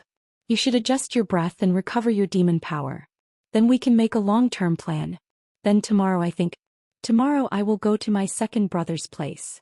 Li Yunxin closed his eyes and said softly. Yu Meng was stunned. When Li Yunxin said this, it was as if his second brother lived next door and was gentle and kind. He said it very casually. "Why did you change your mind?" He frowned. "You should know your current situation. If you go to see your second brother, what will happen to you? Do you want to send a sheep to the tiger's mouth?" Li Yunxin slightly raised the corner of his mouth, which could be considered as a smile. With his eyes still closed, he said, "Tomorrow I won't be the same today. Maybe I won't be the same today in a few hours."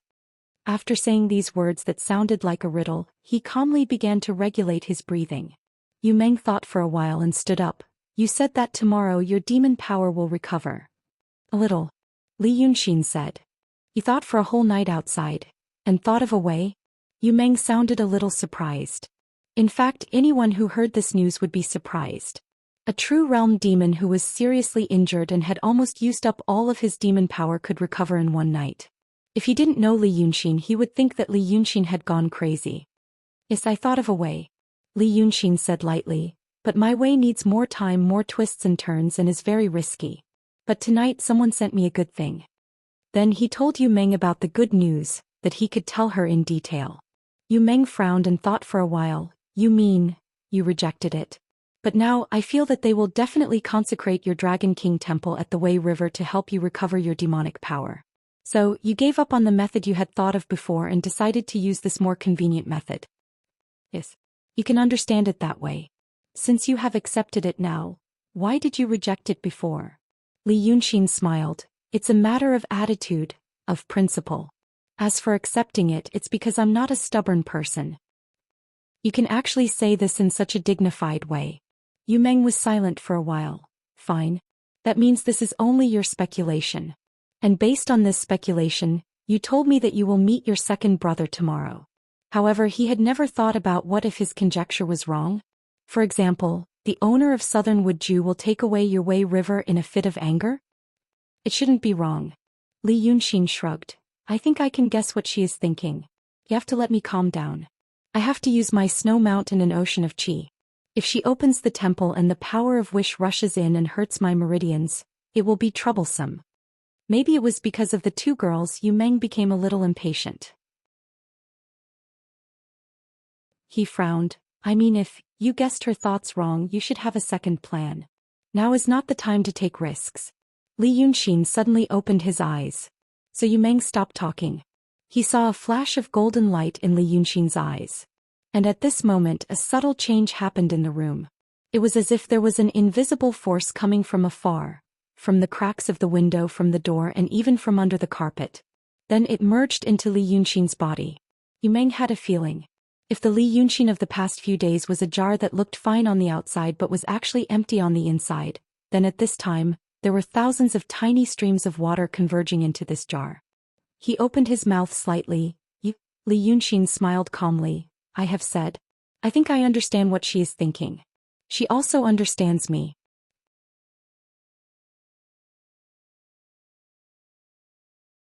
Chapter 360. This was the power of hope. The power of hope that came from the Wei River. It was night time, so not many people would go to the temple to worship. But the light opening of Moon Enju might have created some miraculous scene, which reminded people of the Dragon King in the nearby temple. This was done beautifully. What was surprising was that there were very few people cultivating in Moon Enju. But they had done it in such a short time. Even if Li Yunxin built his own temple and opened the light, he might not be able to do it so efficiently. This meant that they had amazing organizational and mobilization abilities. Although the power of hope produced by the unstable beliefs was still very thin, it was a life-saving nectar for Li Yunxin's almost dried-up ocean of qi and snow. The wounds on his body began to slowly close and heal. His muscles became strong and powerful again. His demon power began to circulate in his meridians again. Every time he circulated it, his body would be filled with more vitality. Li Yunxin let out a breath and looked at Yu Meng. He saw him holding a candle and walking out the door, then gently closing the door. So he closed his eyes and flicked his finger. The oil lamp on the table that he drew out of thin air went out. The room became pitch black. Only the sound of Li Yunxin's long and gentle breathing could be heard, like a giant beast that had been hibernating underground for thousands of years. The night passed without incident. At dawn the next day, the people in the city had calmed down a lot. Yesterday the demons killed many people, so people were afraid that they would come again at night. But after a night of fear and trepidation, nothing terrible happened. Therefore, although he still harbored some misgivings about the future, his state of mind was somewhat more stable. The people who had been making a ruckus at the four gates for the night slowly dispersed, and the streets were once again filled with people. But the atmosphere of fear dissipated, followed by the atmosphere of sadness. It pervaded the entire city, making it hard for people to breathe. Yu Meng got up early, went downstairs to ask for some snacks, and then went to knock on Li Yunxin's door. After knocking for a while and no one answered, he pushed the door open. He found that there was no one inside. At this time, a donkey was walking on a mountain road more than 30 kilometers away from Little Rock Canyon. The donkey looked very strange. It had an oval-shaped head, an oval-shaped body for firewood-like legs, and a thread-like tail. His big black eyes were dull, but he could still recognize the way. It looked like it had been drawn by a child. But even though the donkey looked strange, it walked steadily and quickly. It didn't seem to run, but it just walked step by step, and the bushes on both sides of the field moved back. It was even faster than the handsome horse. This was because this strange-looking donkey was very big. How big? If a strong adult man were to lie flat on its back, he would only be able to occupy half of its body. Its body was large, and its four slender legs were even longer. It was at least 20 feet tall, almost as tall as a 3-story wooden building. Even if an elephant were to come, It would only be able to stand under its belly. Now it was walking silently on the road. The mouth on its head was pursed into a smiling arc. Although it was smiling, people who saw it would feel a chill down their spines. But in fact there were only a few people who noticed the donkey. This place was northeast of Little Rock Canyon, and there were golden fields on both sides of the road. The wheat had already been milked and only needed to be harvested in a few days. According to reason, there should be someone looking after it at this time, but there was no one. It was said that there were often ferocious beasts coming out of the forest to eat people, so the people outside the city were as anxious as the people inside. Among the wheat fields and bushes, there were already several pairs of eyes staring at the strange donkey and the person on it. They stared at the donkey until it reached Crow's Mouth. Crow's Mouth was a small mountain pass. On both sides were towering canyons that were several hundred meters high.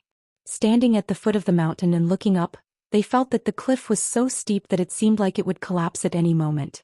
This place was the main road from the north of Yi Country to Little Rock Canyon. The red stone gorge behind Crow's Mouth meandered through the mountains for dozens of miles and branched off into countless branches. It had always been a place occupied by ferocious beasts and bandits. It was early morning, and the chill of the night had not yet dissipated. The wind blowing out from the Crow's Mouth was cold, and it carried a fishy smell that was difficult for ordinary people to detect. The vines and trees on both sides of the mountain walls had already withered and turned yellow. The dry and brittle leaves rustled in the wind, and patches of withered grass fell to the ground, like the messy hair of a madman. The strange donkey didn't stop and walked straight in. Although the donkey was tall, the cliffs on both sides were even taller. After walking a few dozen steps forward, the vast expanse of blue sky above was reduced to a narrow line. The sun shone miserly from the top, but it was of no use. The canyon was gloomy and gloomy, as if it was dawn or evening again. After walking for another quarter of an hour, the road ahead became even narrower. At this time the donkey could only walk forward and could no longer turn around. As a result, strange howls suddenly sounded from both sides of the mountain walls. The sound didn't sound like that of a wild beast or a savage. Instead, it sounded like some kind of monster. Following that, large clouds of dust erupted from the mountain walls. It seemed that there were more than a dozen figures running on the mountain walls at high speed, and the strength of their feet was so great that the trees growing on the cliff were kicked to pieces, and the rocks were also kicked to pieces. The dust poured down like a torrential rain. These vigorous and ferocious figures finally landed in the canyon in front of the strange donkey. By the time the dust settled, they could see their faces. They were more than a dozen, 8 to 9 feet tall, burly and strong green-faced mountain ghosts with exposed fangs. There were all kinds of legends about the origin of mountain ghosts among the people. Some said that they were the souls of those who had been eaten by ferocious beasts in the mountains, but they weren't captured by Black Bai Yanjun, so they wandered the world. After wandering for a long time, they gradually harmed the tourists in the mountains and became mountain ghosts. Others said that they were the soldiers of the mountain god, who specialized in investigating the injustice that happened in the wilderness. They would kill both good and evil people. Now, looking at their appearance, it seemed that the latter theory was more likely, because they were all wearing armor. The most burly mountain ghost in the front was wearing a rusty chain armor. There seemed to be blood in the gaps of the armor, but it had already dried and turned black. The armor probably didn't belong to him in the past. It was almost torn apart by his burly body, so he had to use leather belts to tie it around his shoulders and ribs. He held a steel mace in his hand, but unfortunately many of the iron spikes on the mace were broken, as if he had experienced a fierce battle. The dozen or so mountain ghosts behind him were wearing leather armor, and they were also swaying due to the weight of their thick bodies. However, they seemed to be organized. When they landed, the leader of the mountain ghosts stuck out his fat, scarlet tongue and licked his fangs. He said in an angry voice, "Where are you from, friends? Where are you going? This place has been occupied by my king. This is a military stronghold. Quickly report your name." If a cultivator saw this scene, he would definitely be shocked. Not to mention the fact that these demons were actually wearing standard leather armor. Just the words they spoke were enough to make people's jaws drop. They actually spoke such human language, and it sounded a little courteous. Although they were tall and burly compared to the strange donkey, they were dwarfs. They only reached the donkey's knee. After they stopped the road and spoke, the man on the donkey stood up and snorted, "Where did these small fish come from? Who is your king?" As soon as the man on the donkey appeared, the dozen or so demons immediately became noisy and shouted angrily, "It's a man! It's a stinky Daoist priest!" They all stepped forward and were about to pounce. Only stinky Daoist priests wear white. Stinky Daoist priests also like to ride donkeys. But there were also some who said, "This donkey isn't a stinky Daoist priest's donkey. It's a strange donkey. It's a strange Daoist priest." These little demons didn't speak, but they were gloomy and fierce. But now that they were speaking, they revealed the stupid and confused look of these little fiendish demons. The leader of the mountain ghosts stared at the man on the donkey for a while and was in a daze. It seemed that he had memorized the words he just said. Now that he suddenly saw a man standing on the donkey and not a demon, he was at a loss. When he heard the noise of the little demons behind him, he was anxious and annoyed. Suddenly he became ruthless, grabbed the head of a demon beside him and smashed it on the ground, smashing the brain into pieces.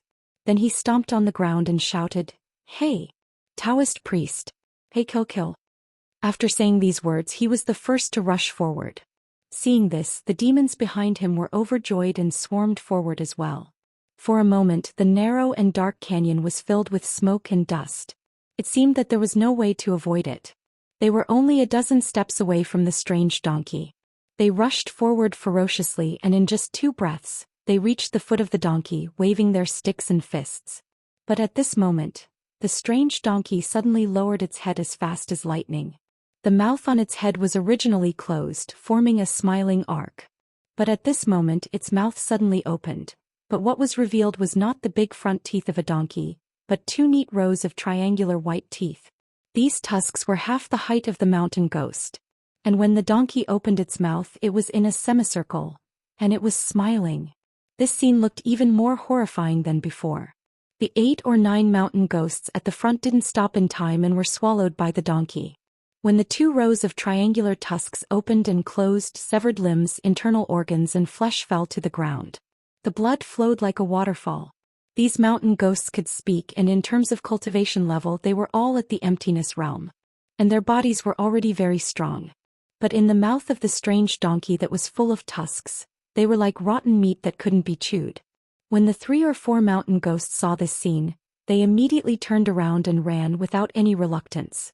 As they ran, they wailed like ghosts and howled like wolves, "Strange Daoist, strange donkey. Food is coming. Food is coming." This voice echoed in the narrow and winding valley, startling the birds on both sides of the mountain walls and causing them to fly up in flocks, as if they were a huge dark cloud. But the donkey raised its head and continued to move forward. Just like that, they walked for an hour. Speaking of which, the red stone gorge looked like it was occupied by demons. In these 2 hours they encountered 3 groups of patrolling demons. Some beasts became spirits and attained Tao, and some spirits cultivated to the realm of truth. But no matter what kind of demon it was, the donkey would open its mouth and eat it.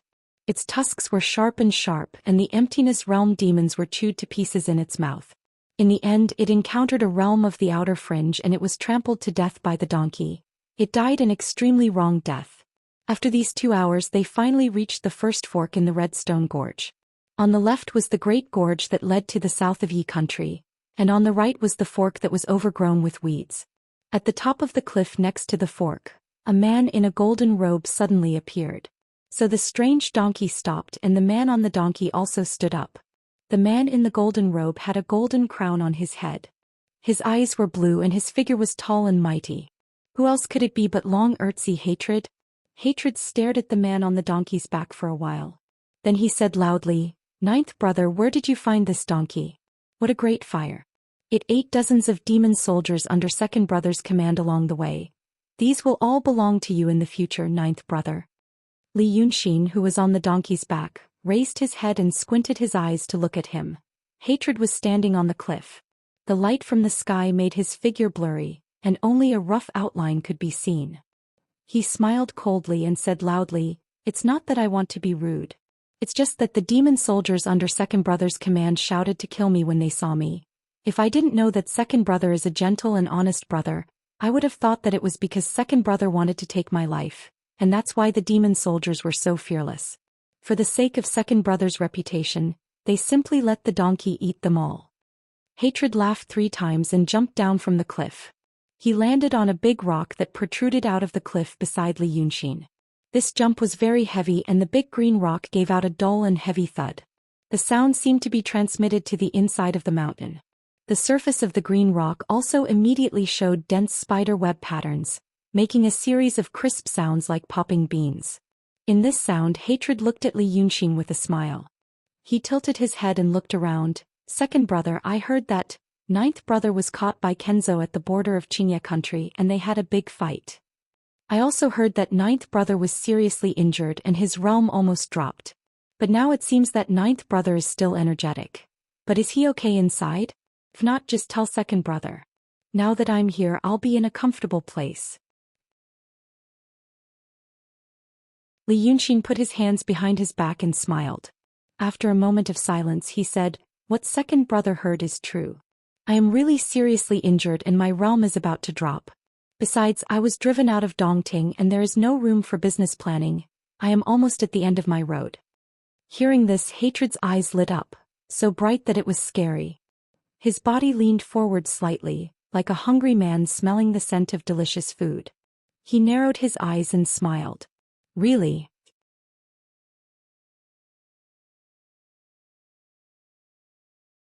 Chapter 361. Really? Li Yunxin smiled again, but it's all in the past. Fortunately, the true dragon left a treasure for me. Now, my injuries have mostly recovered and just like what second brother saw, a donkey that I casually made is quite a capable general. I heard that you invited Princess Golden Rock and Princess Dongting to be your guests. So I came here on the donkey. I want to give this donkey to Princess Golden Rock as a gift. The light in Hatred's eyes dimmed. He seemed to be very disappointed. He moved the corner of his mouth. Shinryu's treasure? Li Yunxin smiled again. He paused for a while and said, do you remember you told me that Shinryu wanted to take back the dragon chi? Before Hatred could speak, Li Yunxin said, but Shinryu also told me, among the 9 dragon sons, there will be someone who wants to combine the dragon chi. Zhenlong also said that second brother, you've been making a lot of moves recently so I'm afraid you're the most ambitious. She was afraid that I would be harmed by you so she gave me a treasure to protect me. With that treasure I was able to repel the golden photon. Li Yunxin sighed slightly. You must have seen the golden photon. Didn't you find that she was seriously injured? That's because I used that treasure to forcefully extract the sword sect magic treasure that was refined within her body.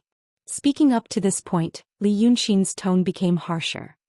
He turned his hand and showed the glazed sword. Let me see. This is the treasure of the Kenzo. Hatred frowned. He stared at the glazed sword and then at Li Yunxin. His face gradually showed, as if he was suppressing his anger. 9th brother, I heard it clearly. 9th brother, do you think that I will kill you and steal your dragon soul while you are heavily injured? That's why you said all these things. You brought out the treasures of Shinryu, and rode this strange donkey around my valley to make me think that you're fine? Hatred glared at him angrily. You hurt second brother's feelings too much. Li Yunxin quickly waved his hand and said sincerely, second brother, what are you talking about? Younger brother was injured and second brother was the first to rush over. Isn't that enough to prove that our brotherhood is stronger than gold? In my heart, I have no ill feelings towards second brother at all. However, Hatred still looked at him angrily for a while before shaking his head and sighing, forget it. Let's just forget about it. He stretched out his hand to Li Yunxin and said, come, follow me to the camp so that you can meet your brother Qionyou's messenger. Your eldest brother and the other brothers and sisters are also on their way here. Alas, those stupid Daoist priests on Cloud Mountain. They took advantage of the time when my demon power had not recovered and rushed down to occupy my Tongtian Lake. Now I can only gather the big and small demon kings in Yi country and set up a camp here.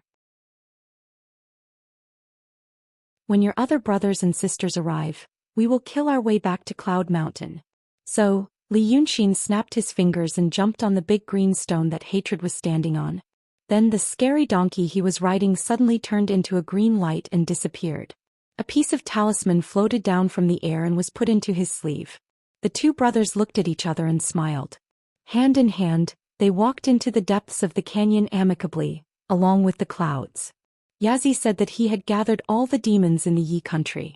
However, Li Yunxin stood on the cloud and could not see anyone. The mountains on both sides of the red stone canyon were undulating, and from time to time revealed towering peaks made up of huge naked red rocks. Some were almost deep into the clouds and some were like long waterfalls. Although it was autumn, the trees on the mountain were yellow and green. But looking at such a vast and magnificent scene, he did not feel desolate at all. He only felt broad-minded and wanted to float to the sky. But he could not see the demon camp that Hatred mentioned. As if seeing his doubt, Hatred laughed.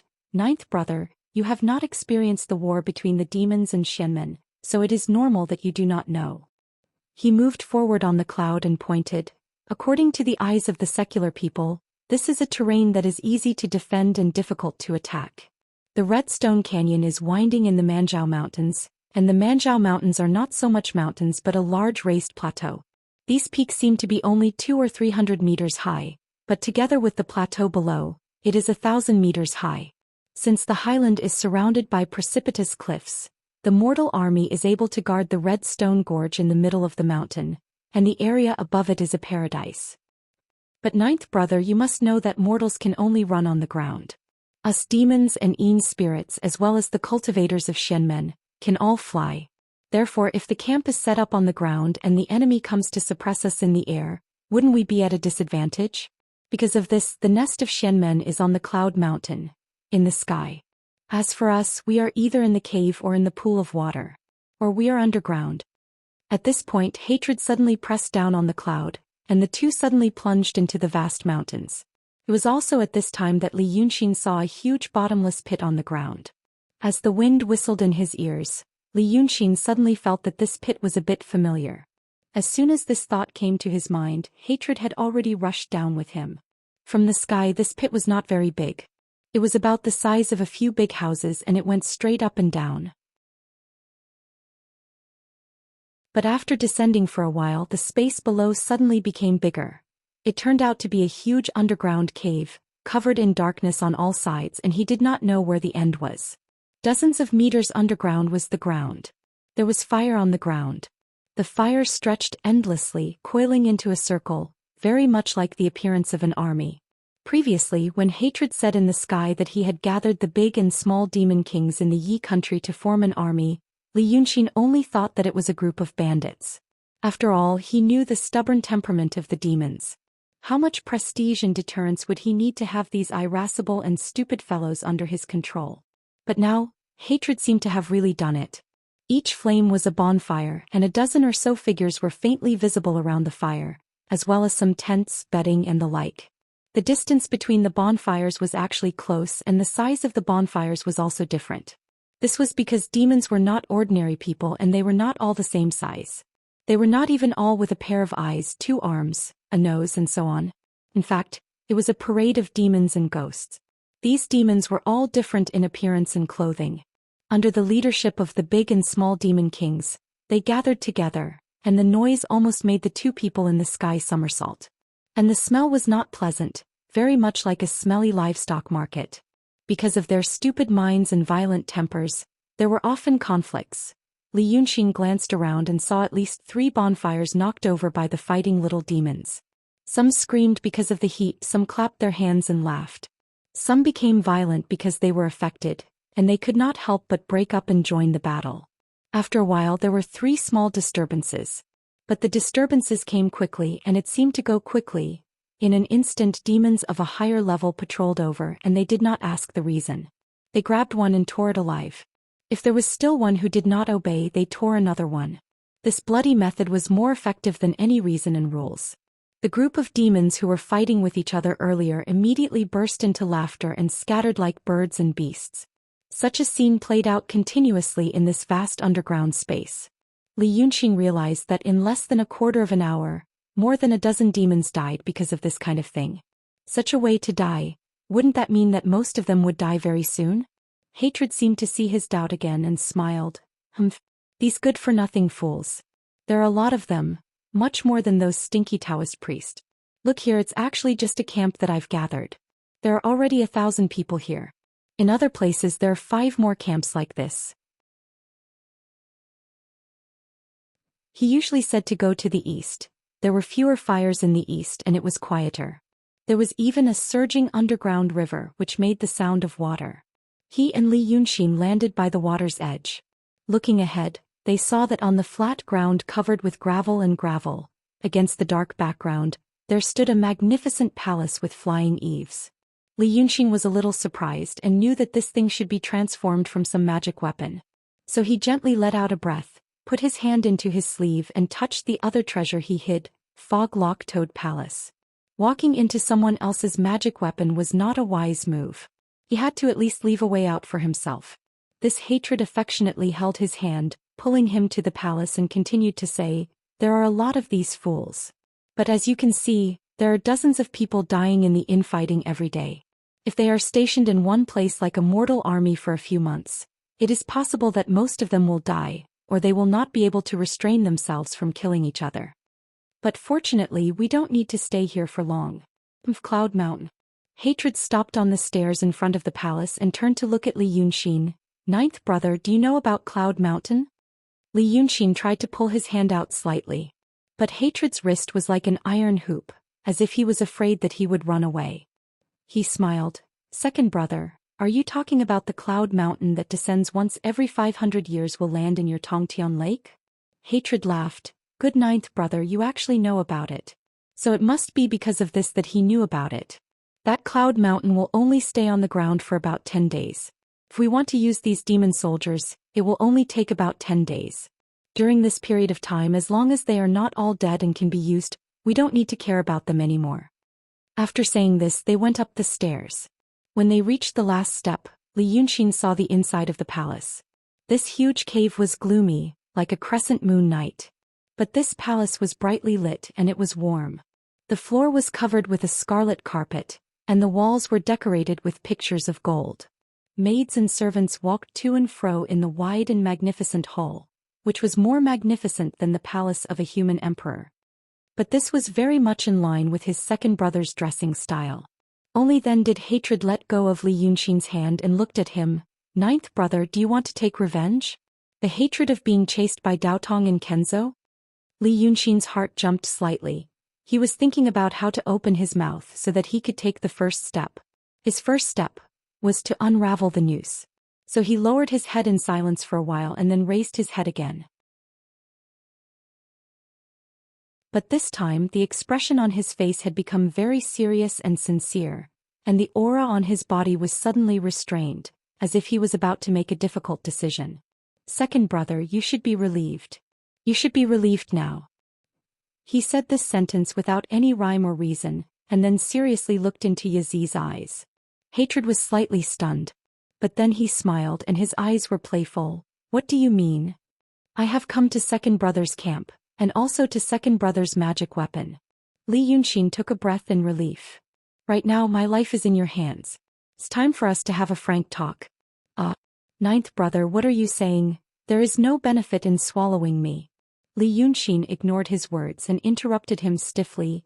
"It is very disadvantageous to second brother. However, I, your ninth younger brother, have a way that satisfies both sides. I can make my second elder brother a great monster that can fight against true dragons and rock kings as equals, and I can save my own life. Second brother, do you want to hear it?" Hatred maintained his smile and stared into Li Yunxin's eyes for a while. Then the smile on his face turned into a faint sneer. "Ninth brother, you think I want to swallow you? Well, let's think of it this way. In this way, what good idea do you want to tell second brother?" As he said this, the tip of his tongue flashed across his lips.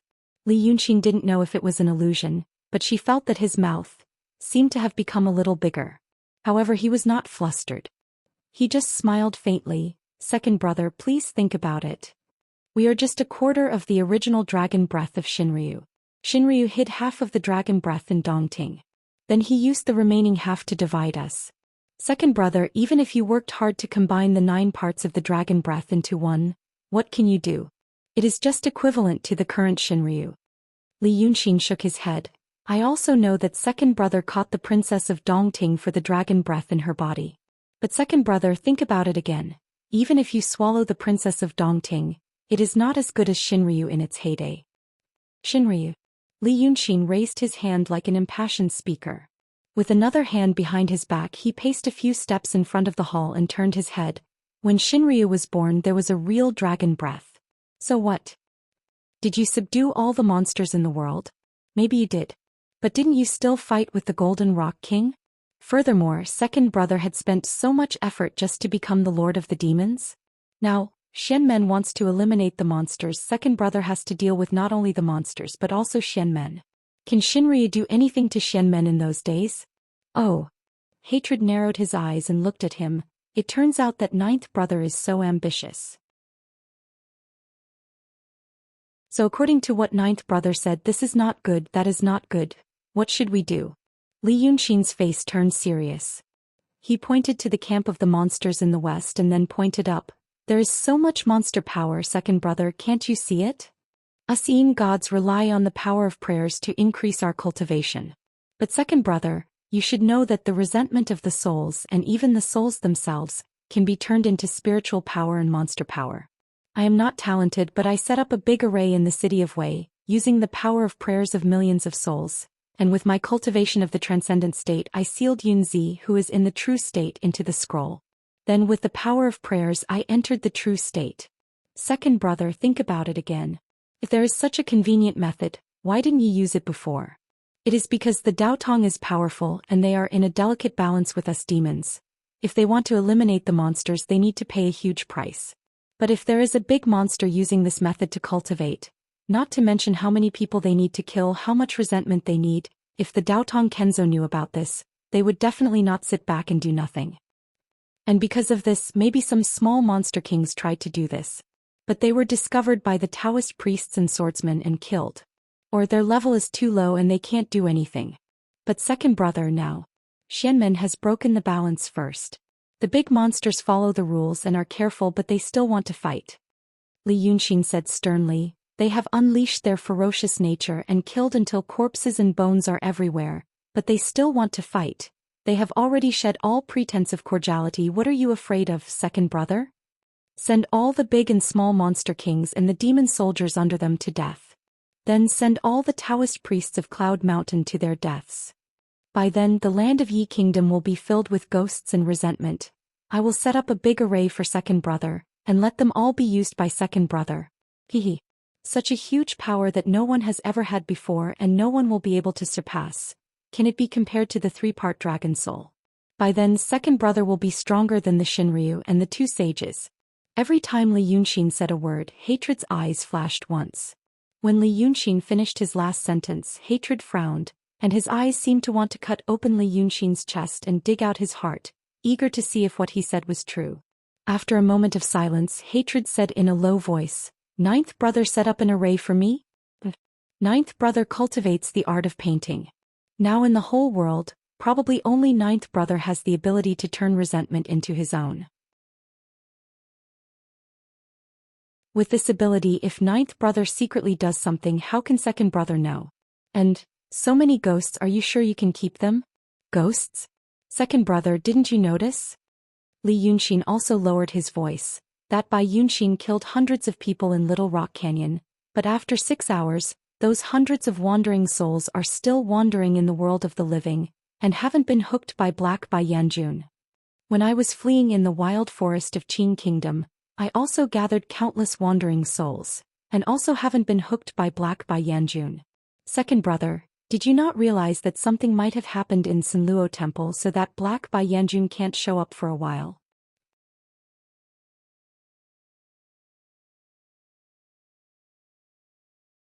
Chapter 362. This is such a great opportunity, but my second brother is still hesitating. Hehe, you should know that we are not the only ones who have thought of this. Li Yunxin looked at him. All the great demons in the world with a bit of brains will have thought of this sooner or later.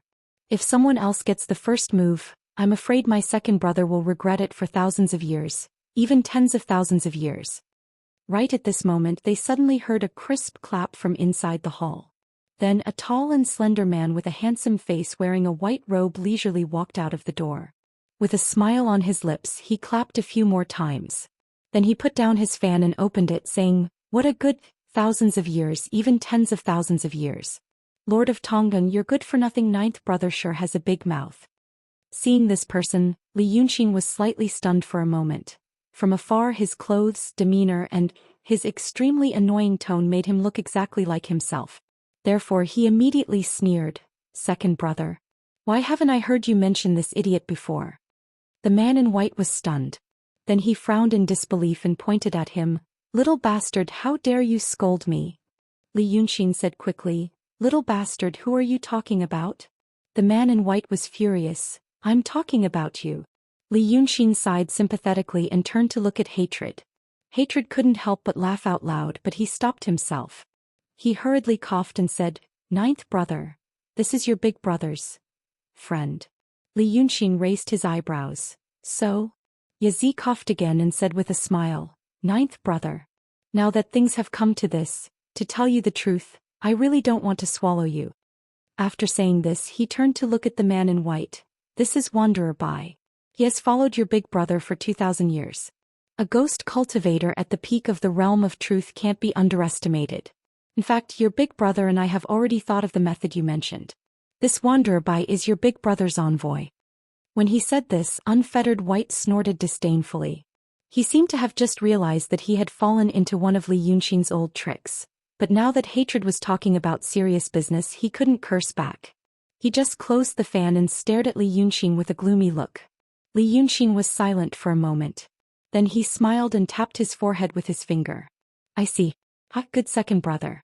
So you took Bai Yunxin and Hong Yangzi to lure me into the trap?" "Umph. You idiot!" immediately fell for it. Wanderer Bai finally found an opportunity. He opened his folding fan with a swoosh, put his hands behind his back and took 2 steps forward gracefully. He looked at Li Yunxin out of the corner of his eye, looking like a scholar. "I heard that you're good at strategizing. Now that I've played a little trick, you fell for it obediently. Lord Tongtian, do you really want your 9th brother to participate in our big business?" It seemed that Wanderer Bai's words had poked Li Yunxin's sore spot. Li Yunxin knew he had been tricked, so he wasn't as calm as before. Therefore, when Wanderer Bai said this, Li Yunxin frowned. "Second brother. Second brother, this ghost cultivator insulted me in front of my face. Are you going to sit back and do nothing?" Hatred didn't say anything, but Wanderer Bai immediately laughed out loud. He closed his fan with a swoosh and pointed at Li Yunxin from afar. "Ah, little boy. Now you look like you've been wronged and want to pull the corner of your big brother's clothes. Before I met you, I treated you as a well-matched opponent." Then he turned around and strode into the hall, his clothes fluttering in the wind. "Unfortunately, you're still no match for me. I'm extremely lonely." After he disappeared from the hall, Hatred looked at Li Yunxin again. He saw Li Yunxin turn his head, pucker his lips and stare at the direction where Wanderer Bai had gone. He said with hatred, "Ah, second brother. It doesn't matter if you want to use my formation or swallow my soul. But this ghost cultivator insulted me. He also insulted the dragons and you, second brother, that big brother of yours has an indifferent temperament and likes music." Yazi interrupted his words and smiled faintly, "But he also likes men." Then he patted Li Yunxin's shoulder, turned around and walked into the hall. "Ninth brother, you can't insult the dragons. Even if you do, it's not the dragons who are insulted. You have to know this. Your other brothers and sisters aren't as easy to talk to as second brother. Hong Yangzi and Bai Yunxin are both in the side hall. If you want to see them, go and see them." Then Hatred disappeared behind the huge golden screen, which was carved with the picture of Shinryu subduing a group of demons. Li Yunxin stood silently in front of the hall for a while. The hatred on his face had disappeared and he was now calm. "Interesting." Then he laughed in a low voice. He seemed to be suppressing his original intention to laugh out loud, so his shoulders trembled slightly. "I like smart people the most. I thought he was a smart person." Wanderer Bai shook his head and smiled, then sighed slightly in self-pity. "Unfortunately, there are always more stupid people in this world. Lord Tongnan, since we've already found the Guanyin crypt, why do we need to bring him along?" He was talking in a big room. But in fact it was like a hole. In the middle of the magnificent hall, there was an astonishingly big white jade bed, decorated with jewel curtains and gold and silver tassels. At this moment Wanderer Bai was reclining on the big bed, looking casual and relaxed. On the contrary, with one hand behind his back, Lord Tongtian, who was slowly pacing on the thick carpet in the room, looked like a guest. Hatred thought for a while then shook his head. Young Master Bai, my ninth brother is not a simple person. Did you see him lose his temper just now? He's not that easy to get angry. Maybe at other times, but at this critical moment which he thinks is between life and death. Of course I know that. Wanderer Bai smiled faintly. Your ninth brother was surprised by my wisdom, and knew that he had fallen into a trap. Therefore he suddenly felt alarmed, thinking that he had met a strong opponent. So he immediately pretended to be surprised and angry so that we would look down on him. This kind of method is useless against this unaffiliated cultivator. I also know that he will make some moves soon. But I'm not in a hurry. After all, he still needs some time to compete with Xianmen. These days. I'll play with him. He thought for a while then suddenly smiled. Actually, your ninth brother's appearance is not bad. Hatred smiled bitterly. Young Master Bai's tone is also my ninth brother's tone. No wonder I felt close to him when I first saw him. Hearing this, Wanderer Bai suddenly smiled charmingly, squinting at him. Pose. Does Lord Tongtian feel close to me? Then should Lord Tongtian really get close to me? Hatred coughed deeply then said seriously, Young Master Bai, don't joke like this. My big brother won't like it. Let's get down to business. Before my ninth brother arrived, you and my big brother doubted my sincerity. Now that my ninth brother is here, you should know that I won't waver on Shinryu's side. Then you should tell me the key to this Guanyun cave. Otherwise, just like what I said to my ninth brother, how would I know whether you'll use me and then throw me aside? Wanderer Bai laughed. Lord Tongtian also has the heroic spirit of a straightforward person. Never mind. Young Dragon Master should be here soon. I'll tell you in advance. Nowadays those ignorant secular people also talk about feng shui and earth qi. But Lord Tongtian, do you know when this theory of feng shui and earth qi started? Wanderer Bai got up from the big bed, reaching out his hand to the back of his head. His combed black hair scattered wildly. He walked a few steps on the ground barefoot, then went to the short table beside the bed and took a silver pot with golden threads. He lifted it up high and poured the fine wine into his mouth. His loose inner robe became even looser, revealing his well-proportioned chest. Hatred frowned slightly, moving his gaze away from his chest. Young Master Bai said it started 2,000 years ago. At that time you were still a cultivator of the Daotong school. The method you practiced focused on the spiritual energy of the mountains and rivers. Then you discovered feng shui and earth qi by chance, but it couldn't be accepted by the Daotong school. Thus you couldn't advance in your cultivation and died of depression. But my big brother saved you and you became a ghost cultivator. Yes, that's right. Wanderer Bai swallowed the fine wine and let out a long breath. He seemed to be a little drunk. Then he looked at Hatred with blurred eyes. Since 2,000 years ago there have been all kinds of caves and feng shui in this world. The big cave we're in now is the Guanyun cave I mentioned. The reason why it's called this is because in terms of feng shui, the function of this cave is similar to the Guanyuan point in our body. The Guanyuan point in the body consolidates vitality and gathers demonic energy. And this Guanyun cave with my feng shui method can similarly consolidate vitality and gather demonic energy. He smiled proudly. Lord Tongtian knows that the painting path your ninth brother practiced can be used to set up a formation to gather the resentment of souls. He also knows that the Daotong Kenzo also has a formation that can do this. But now with the feng shui method that I've comprehended, I can also do it. Humph. Those idiots 2,000 years ago called my method a crooked one. But now he stared straight at Hatred, revealing an evil smile. Now I'll use my method to refine the souls of those stinky Daoists into demonic energy. Young Dragon Lord takes 70% and Lord Tongtian takes 30%. Both of them can become great demons that can roam the world. As for me, I'll avenge my past. It's not in vain for my 2,000 years of obsession. He laughed wildly. Hatred also laughed along with him. Then he said, I've deduced what young Master Bai said. But how does your feng shui method work? I want to know this. Wanderer Bai immediately stopped laughing and his face changed. He was tall and slender with regular facial features. But once Yazi asked about this, the mouth, ears, eyes and nose on his face immediately twisted into a ball, turning into a horrible ghost face.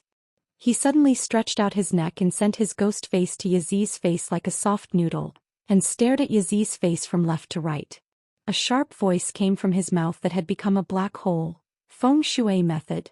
Why does Lord Tongtian ask this? Why does he ask this? Is it because he wants to steal my method?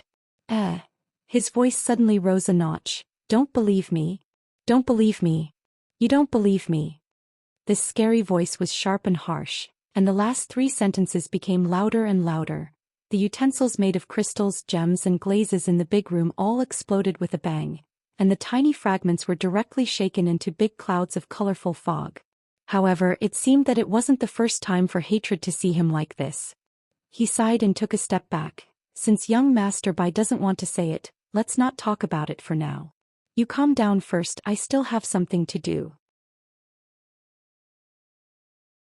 After saying this, he turned around and walked out of the room. Unexpectedly, Wanderer Bai's arms suddenly became long, like 2 ropes pouncing over and entangling Hatred's body. Lord Tongan, where are you going? Lord Tongan, don't you want to be close to me? Don't you want to be close to me? Then his body floated over, but he didn't look like a human anymore. He showed his ghost appearance again. Like a cloud of white fog with a scary face, he wandered on Hatred's body. His black hole-like mouth made a whimpering sound and no one knew what he was saying. Hatred stood in front of the door and slightly closed his eyes for a while. Then he let out a long breath and opened his eyes again. He said in a low voice, "Young Master Bai is drunk." As soon as he said this, his body shook.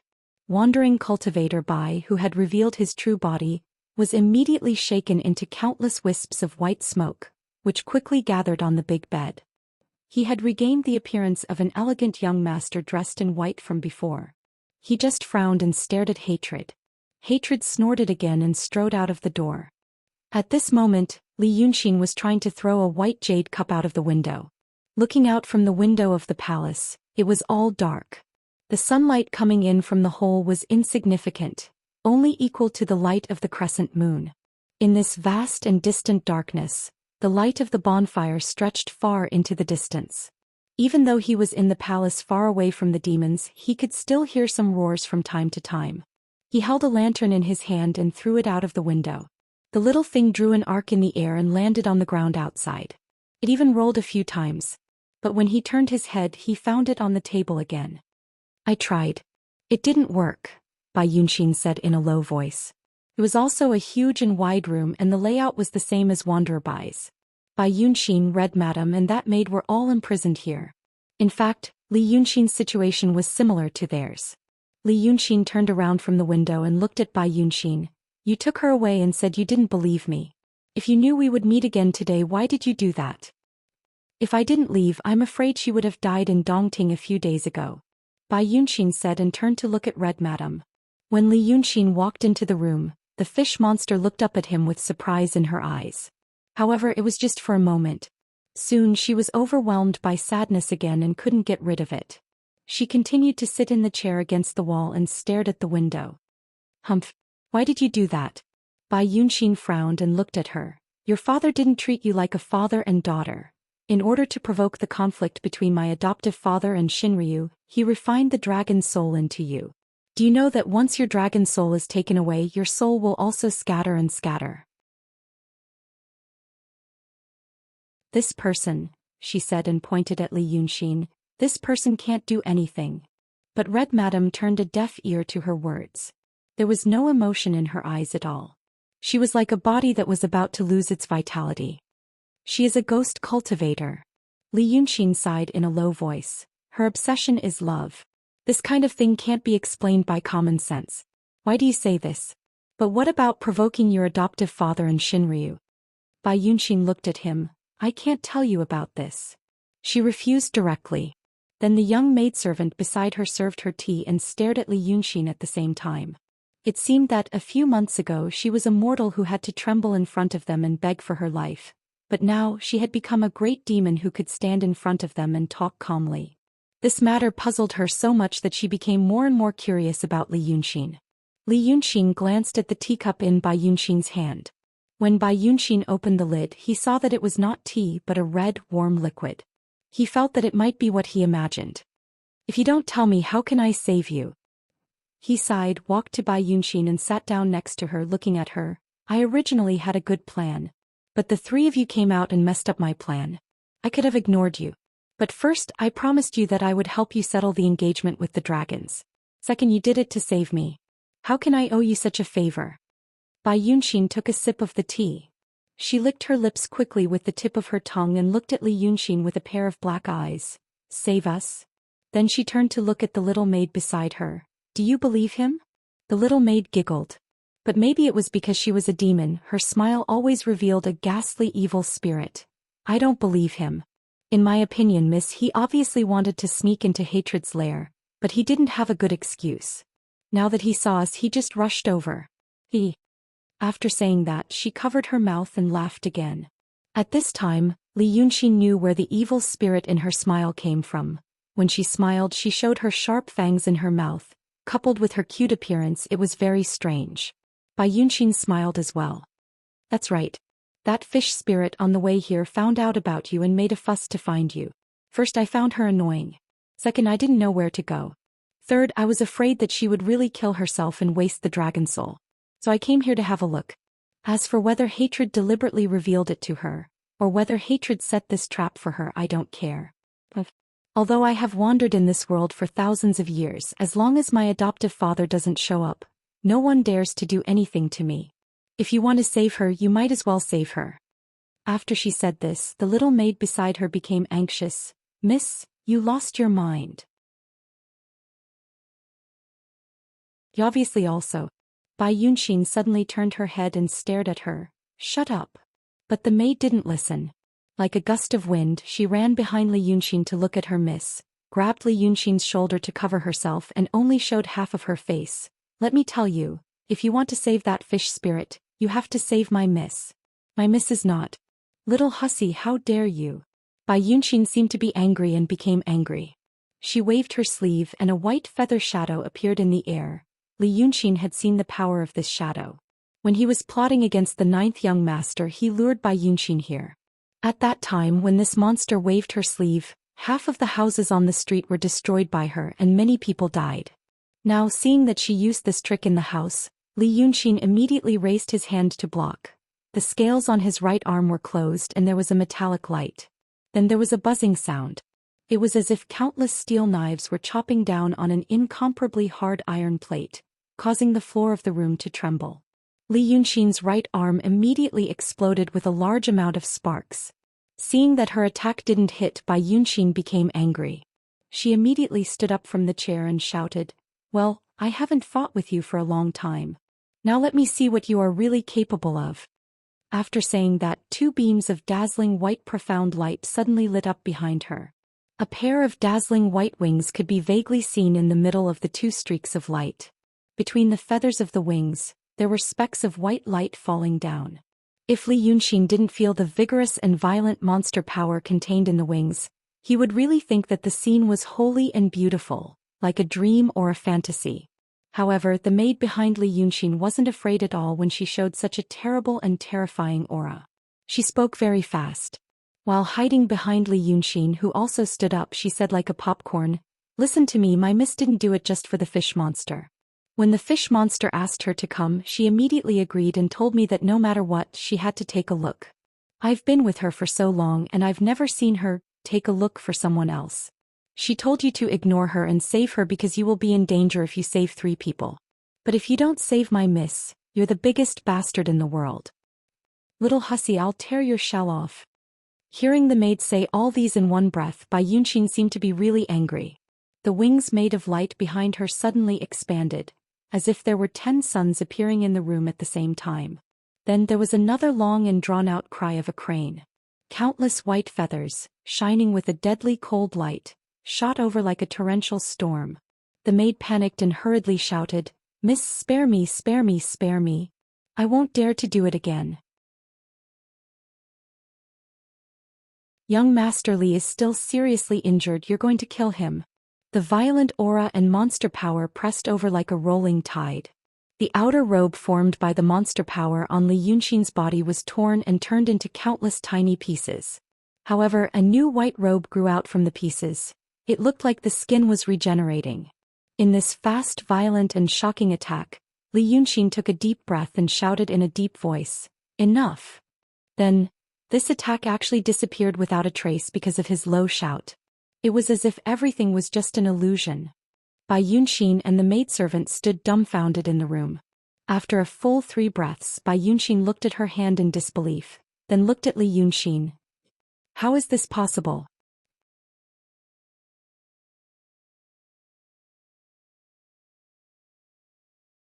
Chapter 363.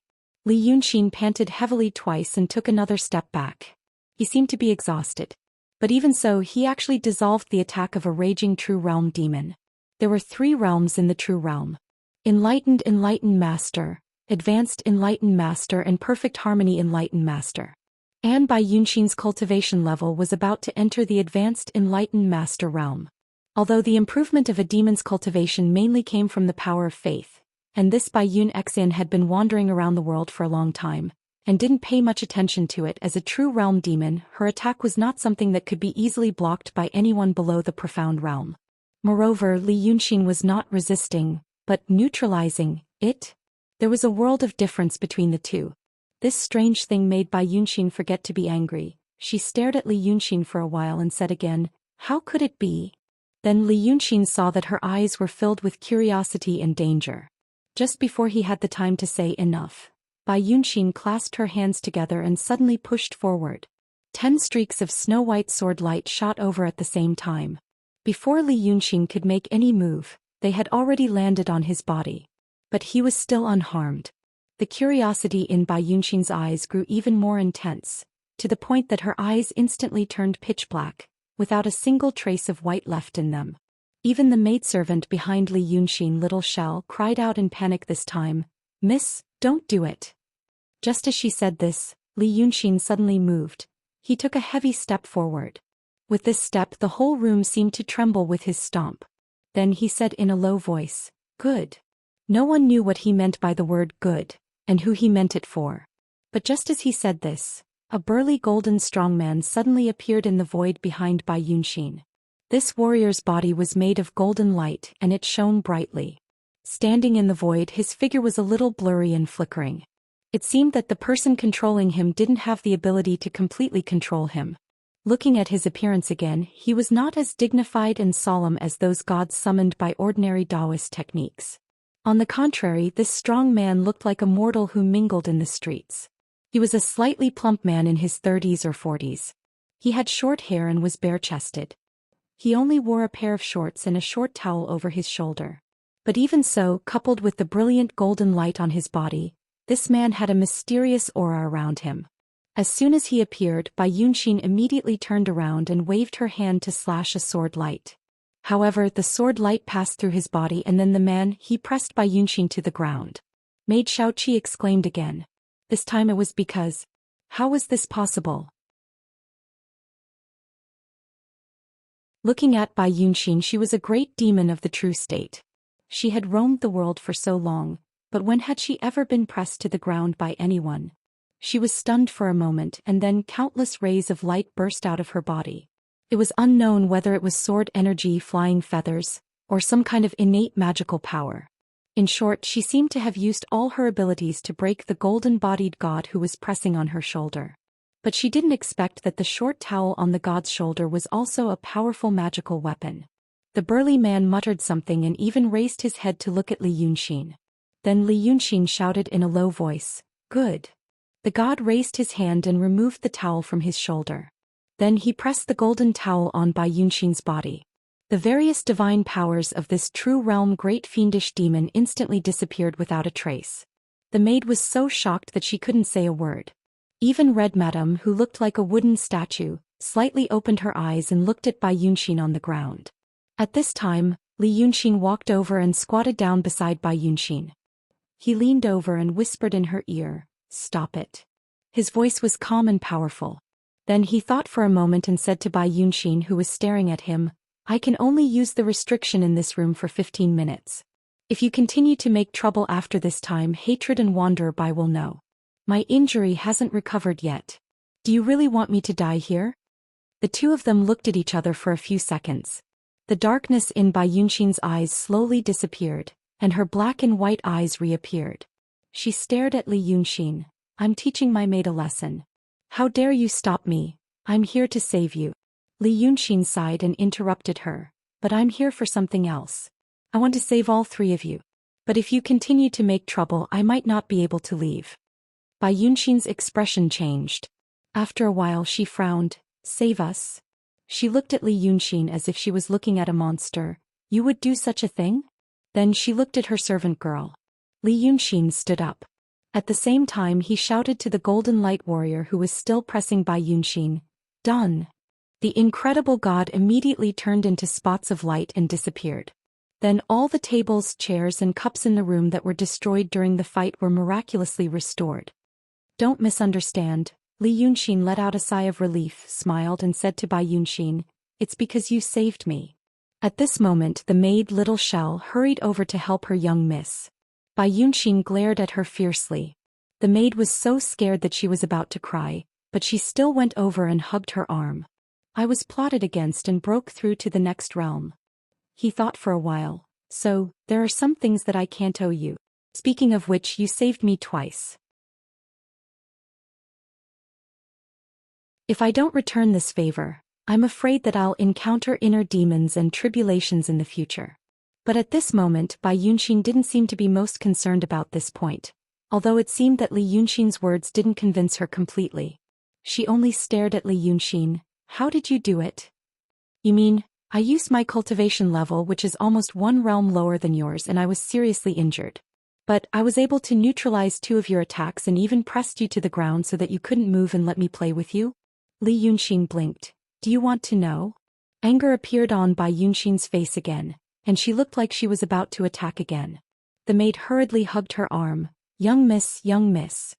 Li Yunxin laughed. I'll tell you. But if I tell you, you have to tell me what you said just now about Lord Dongting sealing the dragon soul and provoking your adoptive father and Shinryu.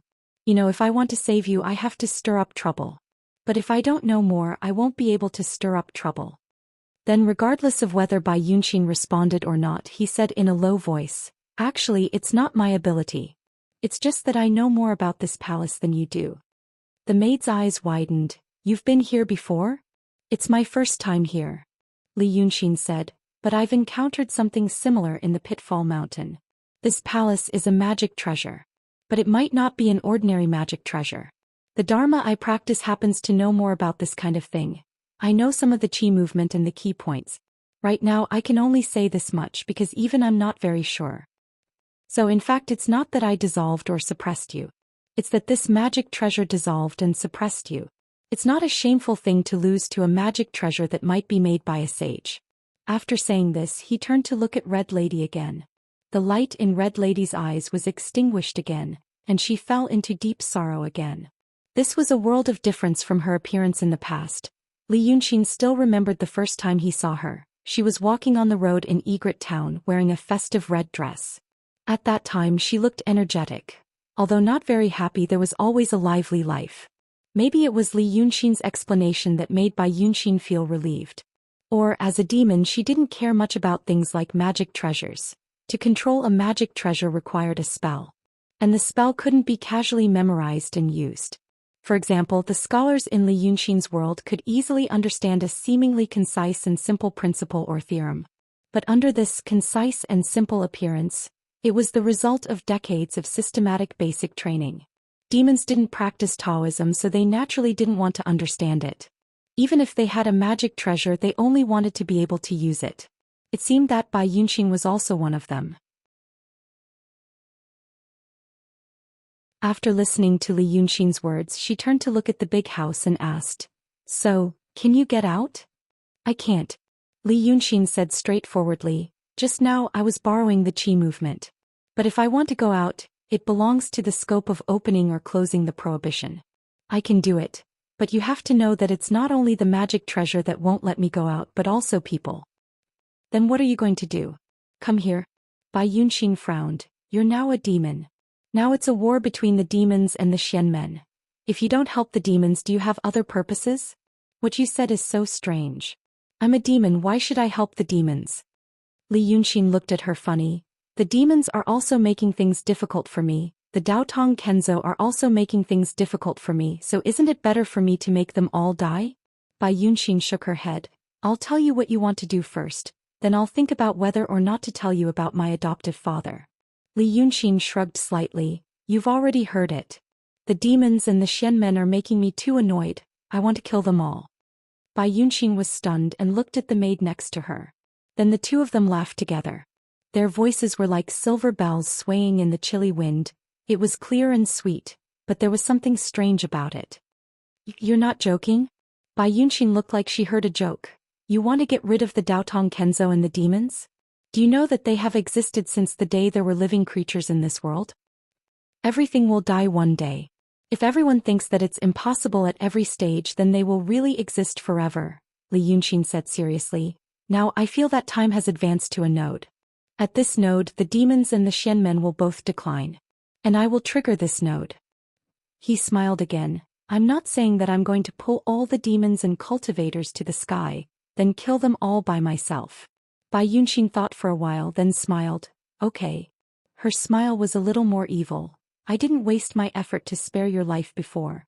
Looking at you now, it's really interesting. This world is very annoying. But you've defeated the demons and the Xianmen. What kind of world do you want? Li Yunxin was silent for a while. Then he whispered, let's talk about it then. Bai Yunxin put her hands behind her back and walked a circle around him, as if she had thrown all her previous anger out of the window.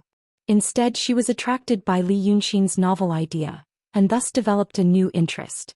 Then she stopped behind him and whispered, okay.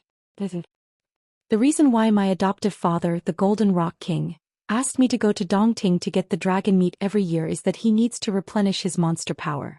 And the reason why he needs to replenish his monster power is that he is actually sealed now. Of course you can guess who can seal him. It's Shinryu. 2,000 years ago Shinryu fought with my adoptive father. The story of one scale 3 feathers is well known in the world. But what you don't know is that after the battle 2,000 years ago, Shinryu also sealed him. Everyone in the world knows that Shinryu melted half of his soul and sealed him in Dongting 2,000 years ago. And now you also know that the Lord Dongting sealed himself in the lake for 2,000 years in order to protect the dragon soul. But do you know why Shinryu did that? Li Yunxin frowned. After thinking for half an hour, he whispered 2 words, the Eye of the Circle. The Eye of the Circle. At this time Bai Yunxin no longer had the ruthlessness of the demons. Her voice seemed solemn and calm. Yes, the Eye of the Circle. The Eye of the Circle was built with half of Shinryu's dragon soul and half of the personal ability of the Supreme Realm. And you have to know that Shinryu divided half of the dragon soul and kept the other half. Then he turned the other half into 9 sons, so the current Shinryu only has a quarter of the personal ability of the past. But he is still in the Supreme Realm. Then you can imagine how strong Shinryu was in the past. Bai Yunxin slowly turned in front of him and looked at him, and you can imagine how strong the Golden Rock King was to be able to fight with Shinryu. Li Yunxin took a deep breath. It's hard to imagine. Then, the so-called disaster that Shinryu encountered 2,000 years ago was not a disaster, but to seal the Golden Rock King? Wasn't my adoptive father a disaster? Bai Yunxin sneered. For Shinryu, who wanted to be the ruler of all the demons in the world, as long as my adoptive father was there, her position would not be stable. In the mortal kingdom, a dynasty will not have 2 monarchs. Is the dragon dynasty enough? Take another guess. What does the so-called art saint's demonization have to do with this matter? This time, Li Yunxin only thought for 3 breaths. If I guess according to the conditions you gave me, the Golden Rock King is so strong Shinryu would not be able to seal him. And on the side of Xianmen, there used to be 2 sages and the Golden Rock King. But 2,000 years ago Xianmen had 1 more sage and the demons had 1 more Shinryu. Moreover, both Shinryu and the Golden Rock King were unbelievably strong. If I was from Xianmen, I would definitely provoke the 2 demon kings to fight to the death. Shinryu wanted to seal the Golden Rock King, then the sages would be more than happy to help.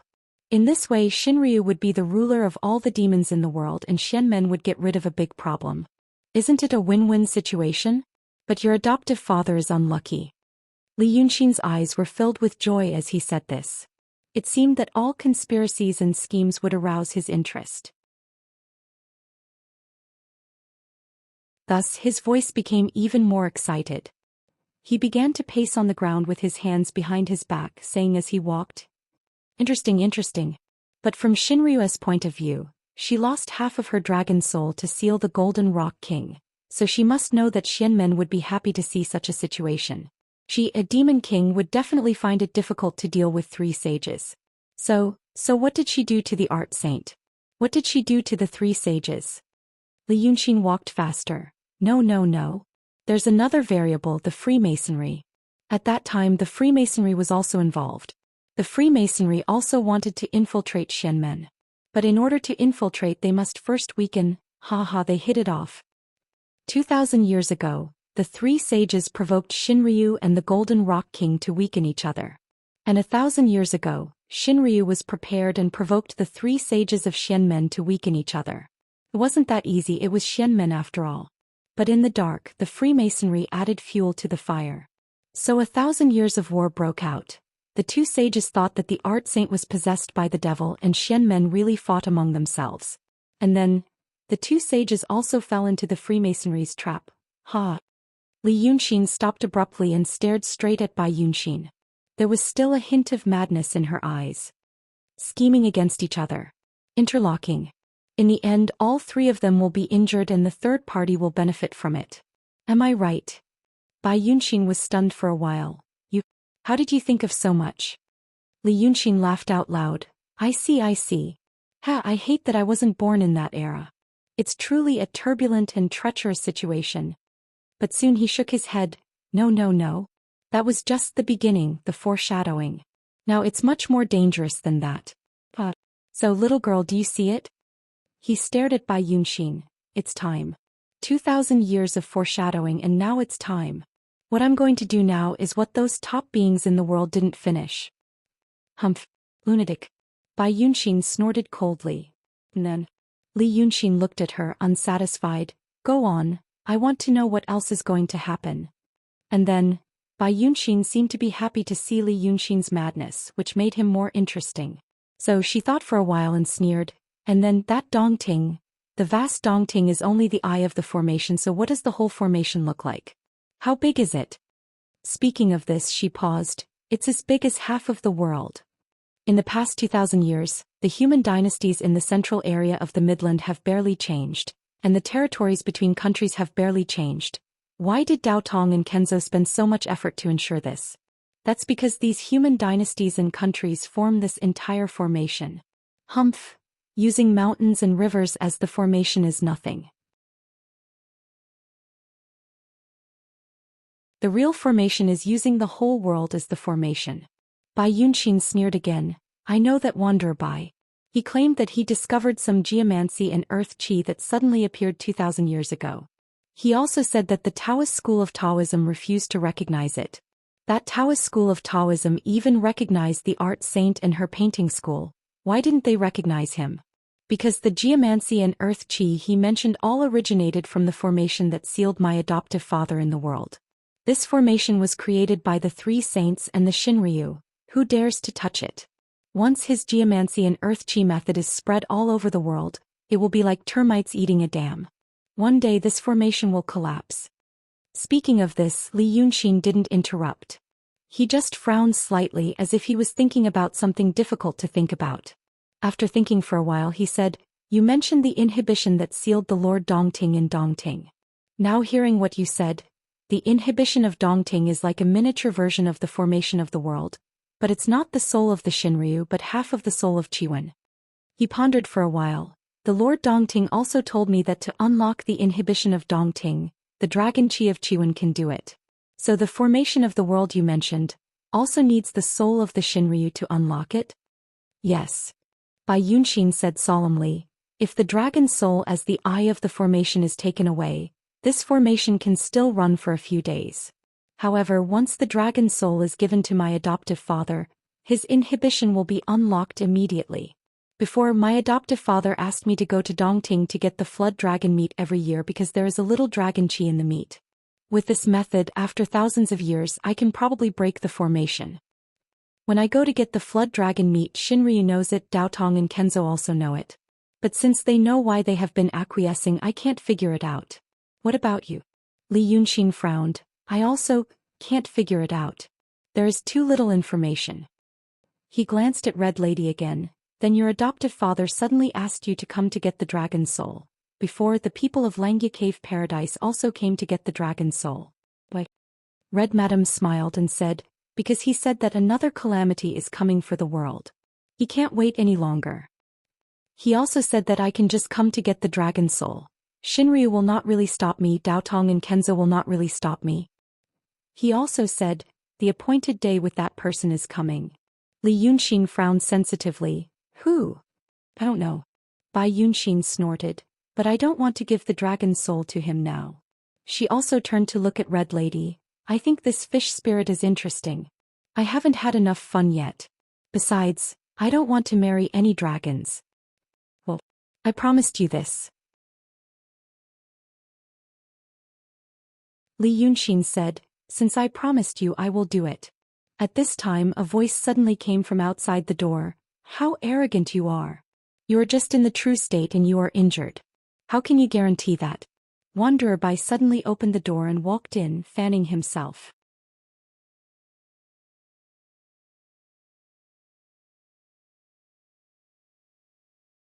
Chapter 364. At this moment his hair was loose and his chest was exposed. Although there was a smile on his face, everyone could see that there was anger hidden under the smile. It seemed that he had been wronged somewhere else. Bai Yunxin's expression changed. She immediately turned to look at Li Yunxin. Who knew how long Wanderer Bai had been listening outside the door when he suddenly broke in? But they didn't notice him at all. However, Li Yunxin smiled and shook his head. It's only been a quarter of an hour. Bai Yunxin was slightly stunned and then heaved a sigh of relief. Li Yunxin previously said that he could use the qi in this room for a quarter of an hour, to ensure that their voices in the room wouldn't be heard outside. And now a quarter of an hour had passed. Wanderer Bai came at the right time. Wanderer Bai didn't know what this sentence meant. He slightly frowned. I said we were only separated for a quarter of an hour in the front hall. Why did you come looking for me? Do you dislike me? Li Yunxin snorted. I don't want to talk to you. Wanderer Bai's expression froze. It seemed that he was about to lose his temper again. But he quickly suppressed it and looked at Li Yunxin with a smile. This matter isn't up to you. Right now the monster kings outside have come to the hall. Lord Tongtian wants me to invite you to the hall so that we can discuss the matter. He pretended to open his folding fan again and covered half of his face. He slightly lowered his head and only revealed a pair of eyes to look at Li Yunxin. Coincidentally, I also want to see what kind of brilliant ideas you, who is known for your intelligence, have. Lord Wei River, why don't you come with me? After saying that, he let out a light laugh and closed his folding fan. With his hands behind his back, he swaggered away. In the eyes of outsiders, his behavior might be interesting and cool. But Li Yunxin knew this kind of pretentiousness too well, because he liked to do it most of the time. So he sighed and turned to look at Bai Yunxin. Have to go. Bai Yunxin's expression was strange. She wanted to say something but stopped. The maid beside her said, My young miss told you to be careful. After that she stuck out her tongue and quickly retracted it. Bai Yunxin didn't yell at her. She just snorted and walked away. Li Yunxin smiled. It's nothing. Even if he wanted to kill me it wouldn't be now. Then he turned around and walked out. When he reached the door he glanced at Red Lady who was sitting against the wall in a daze. Red Lady suddenly grabbed his hand. The demoness stared at Li Yunxin in a daze for a while before saying, Be careful. Li Yunxin also patted her hand. In fact, he had a general idea in his mind. A bold and wild idea. It was just that many of the details were not perfect enough. However, this was something that could not be perfected. The bigger the setup, the harder it was to control the details. All he could do was control a few key points. He had already completed the most important task half a month ago when he was fleeing from the wildfire in the wilderness forest. Right now he needed to complete the first node. To get the approval of the demons or hatred. It might not be a sincere trust, but at least it was enough for him to move freely so that he could proceed to the second step. Maybe the next step would be a good opportunity. Li Yunxin walked in a long and wide corridor. Wanderer Bai was leading the way a dozen steps ahead. He didn't know what was wrong with Wanderer Bai. He looked at him from time to time, like a prostitute in heat. Li Yunxin thought of this and suddenly understood something. He was stunned for a moment and then sighed. He walked like this for a quarter of an hour. He didn't know how many turns he made, but he came to the door of a hall. This hall didn't seem to be the one he came to when he entered the palace. It was bigger than that one. As soon as he walked to the door, he heard a loud noise. It sounded like someone was quarreling inside. The noise almost broke the roof. But if he listened carefully, he would find that it was just a lot of people talking loudly and making noise. When he stepped into the door, he saw everything clearly. The hall was very tall. The tallest among the demon kings was more than 6 feet tall. This height, according to the measurement of Li Yunxin's previous world, was almost 7 meters tall. It was almost the height of a 3-story building in this world. The clenched fist was almost as tall as him.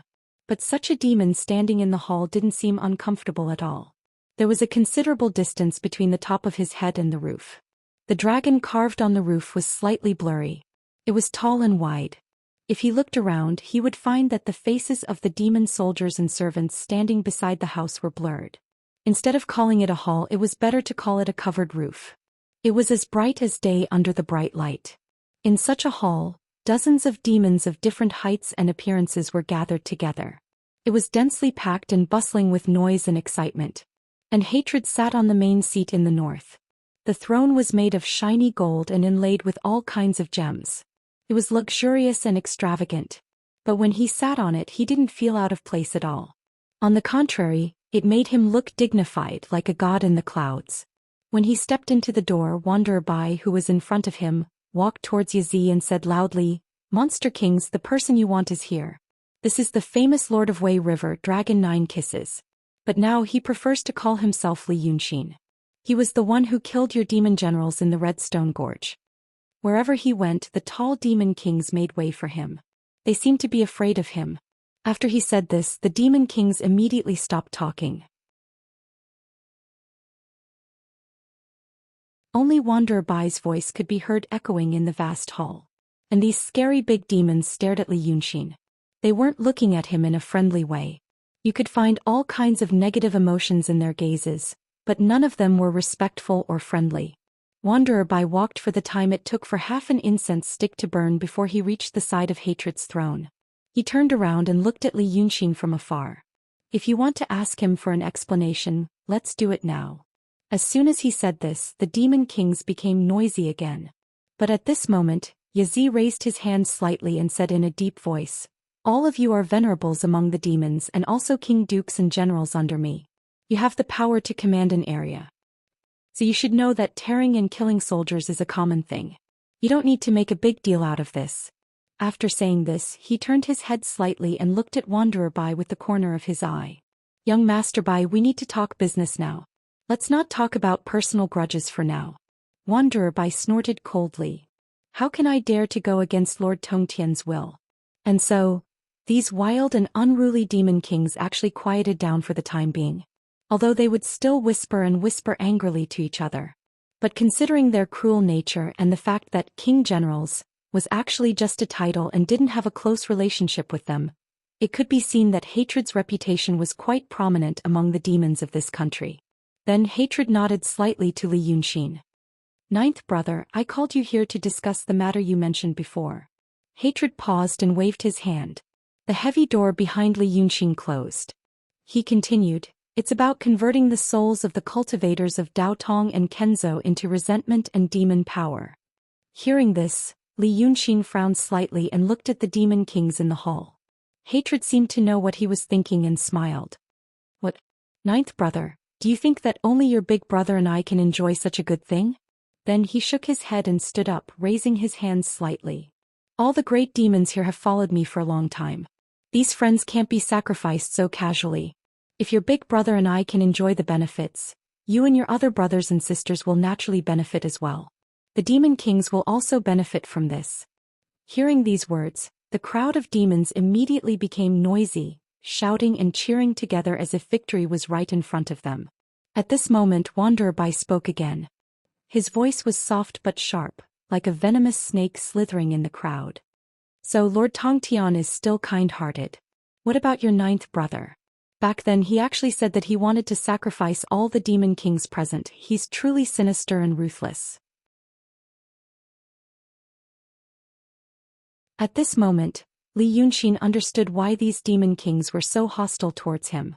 When he entered Redstone Gorge, he did kill a lot of small demons, but who would care about small demons? The demon kings didn't hate him because their demon soldiers were killed by him, but because hatred and Wanderer Bai told these demon kings what he told them before. Who wouldn't hate him when they knew that Dragon Jiao kissed Li Yunxin to throw them away as consumables? So Li Yunxin laughed. So you sold me out. Second brother, you didn't do it properly. Hatred coughed. Ninth brother, I didn't mean it, but Li Yunxin shook his head. It doesn't matter.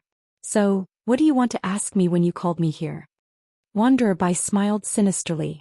As the saying goes, one man's stratagem is limited. Lord of Wei River, Li Yunxin's wisdom is well known in the world. Although we have already thought of what you said, we still feel that there might be some flaws. So we want to hear your plan. Maybe we can complement each other. Moreover, these demon kings will fight side by side with Lord of Wei River in the future. It's a good thing to resolve the hatred and make friends with him earlier. What do you think? I think we should refine this little dragon first so that we can rest assured. Just as Wanderer Bai finished his words, someone else spoke. The voice was vicious and low, as if it came from a cold pond. However, the demon who spoke wasn't very tall or big. His face was green and he wore a cyan light armor. There was a white cloak on his shoulder and 2 golden melon hammers hung on his waist. After saying this, he walked out from the crowd of demon kings, stood in the front and stared at Li Yunxin. I heard that Dragon Jiao didn't have any ability, and he lived by the Dongting Lake, relying on the Lord Dongting to protect him. But after the Lord Dongting went to see the Dragon Lord, Li Yunxin used tricks to kill many aquatic creatures in the Dongting Lake. Among them were my former relatives. Speaking of this, he suddenly opened his mouth, making a mocking sound, and then said, "Now he came to our Redstone Gorge and killed so many demon generals without any explanation." Humph! Wanderer Bai interrupted him with a smile. It turns out that Lord Pan Chong also has relatives in the Dongting Lake. But this matter. After all, Lord of Wei River is our comrade now. Bullsh *T comrade. This time the person who spoke had a deep and powerful voice. When he opened his mouth, it was like the roar of countless beasts shaking the ground slightly. Speaking of relatives, humph! My relatives are in the wild forest. This Li Yunxin was chased by the Xianmen like a stray dog, but he ran into the forest and set a fire to escape. My relatives were also buried in that fire. This person had a leopard head, round eyes, a swallow chin and a tiger's beard. His body was more than 10 feet tall, looking very powerful and tall. However, the hall was too wide and the monsters were far away from Li Yunxin, so they couldn't show any oppressive momentum for a while. As soon as he said this, the monsters all echoed him, not caring whether he was a relative or not. If the beasts became demons, they randomly identified those who walked on the ground as their relatives. If the winged insects achieved Taoism, they made a fuss that their relatives were shot down from the sky by Li Yunxin.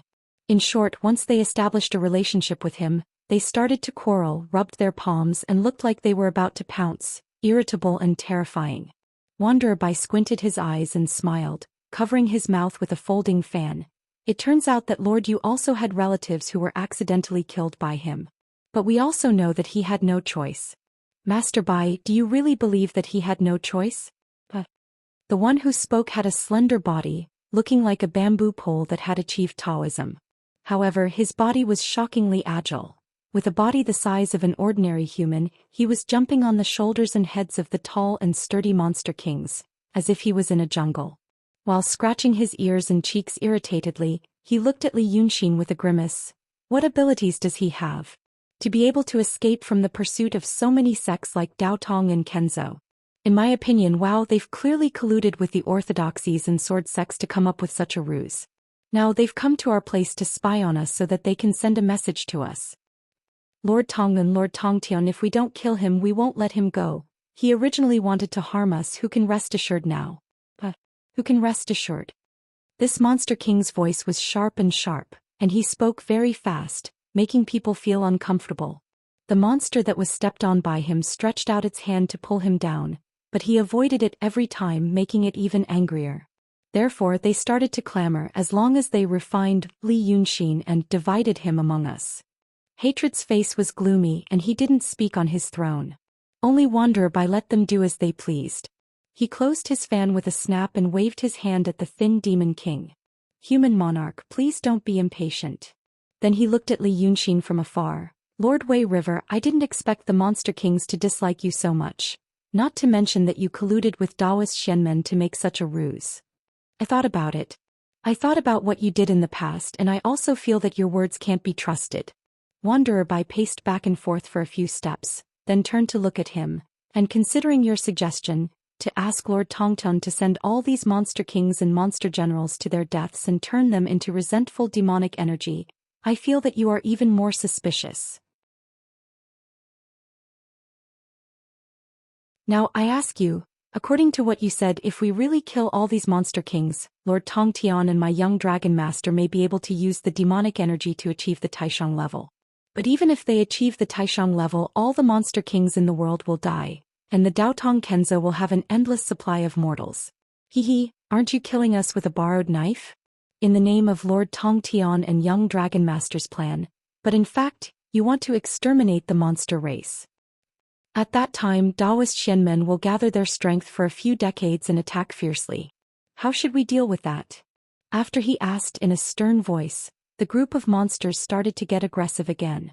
Li Yunxin was far away from them, still standing by the door.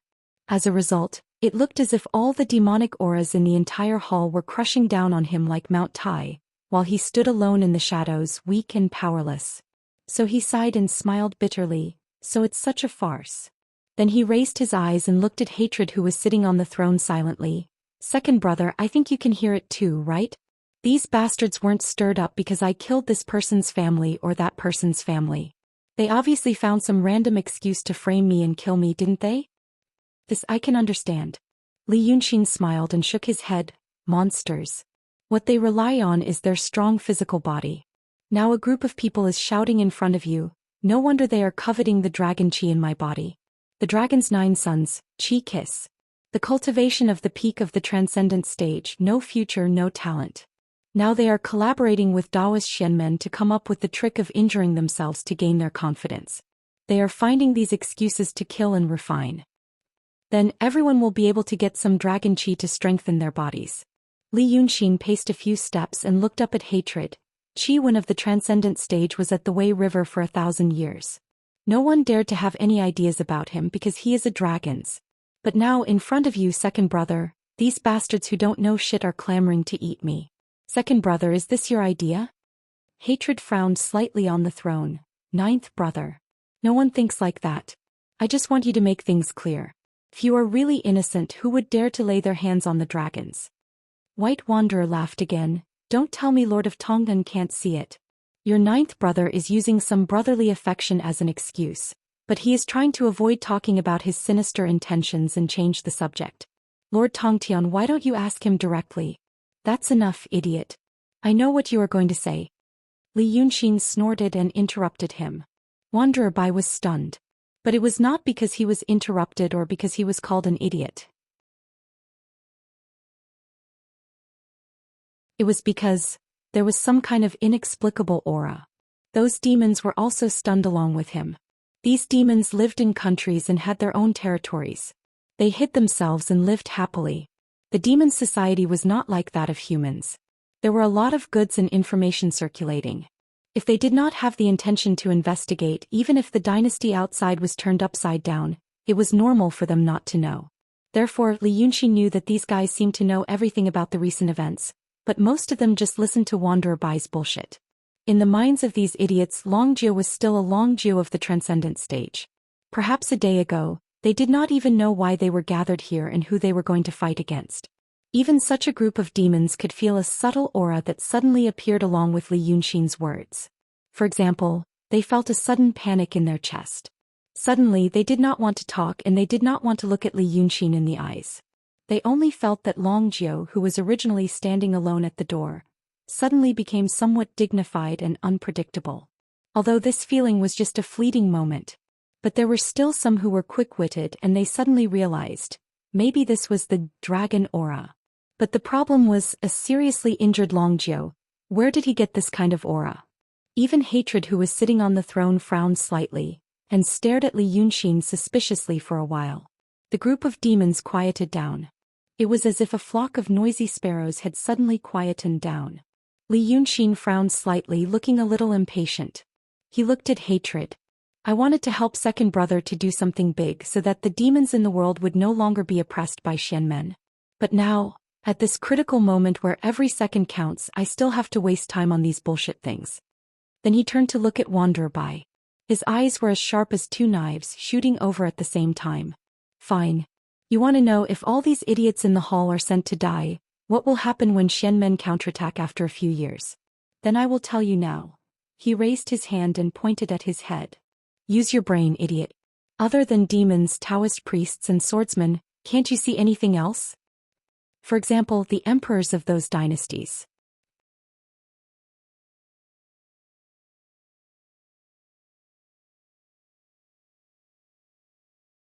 Chapter 365. When he said this, Hatred and Wanderer Bai were slightly stunned and looked at each other. Then the demons were also stunned. After a while, they suddenly burst into laughter as if they had heard an extremely funny joke. The thin and long demon king, human monarch, bared his teeth and pointed at Li Yunxin. Wow, emperors! Don't you know what those little people are? If you rush over while wearing iron armor, won't you still be torn apart by our children? Hee.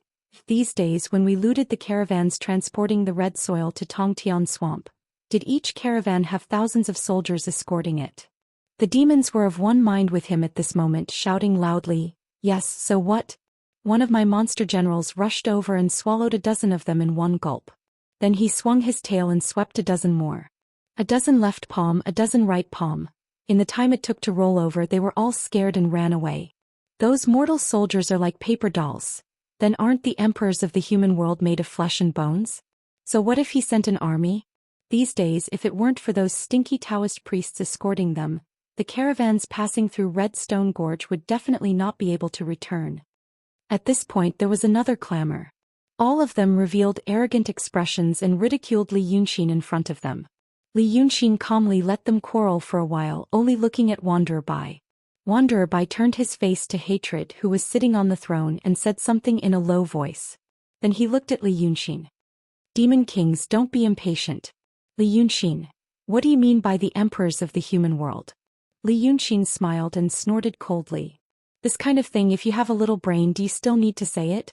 If Black Bai Yanjun doesn't show up, no one can capture the souls of the human world. Then, the emperors of the human world.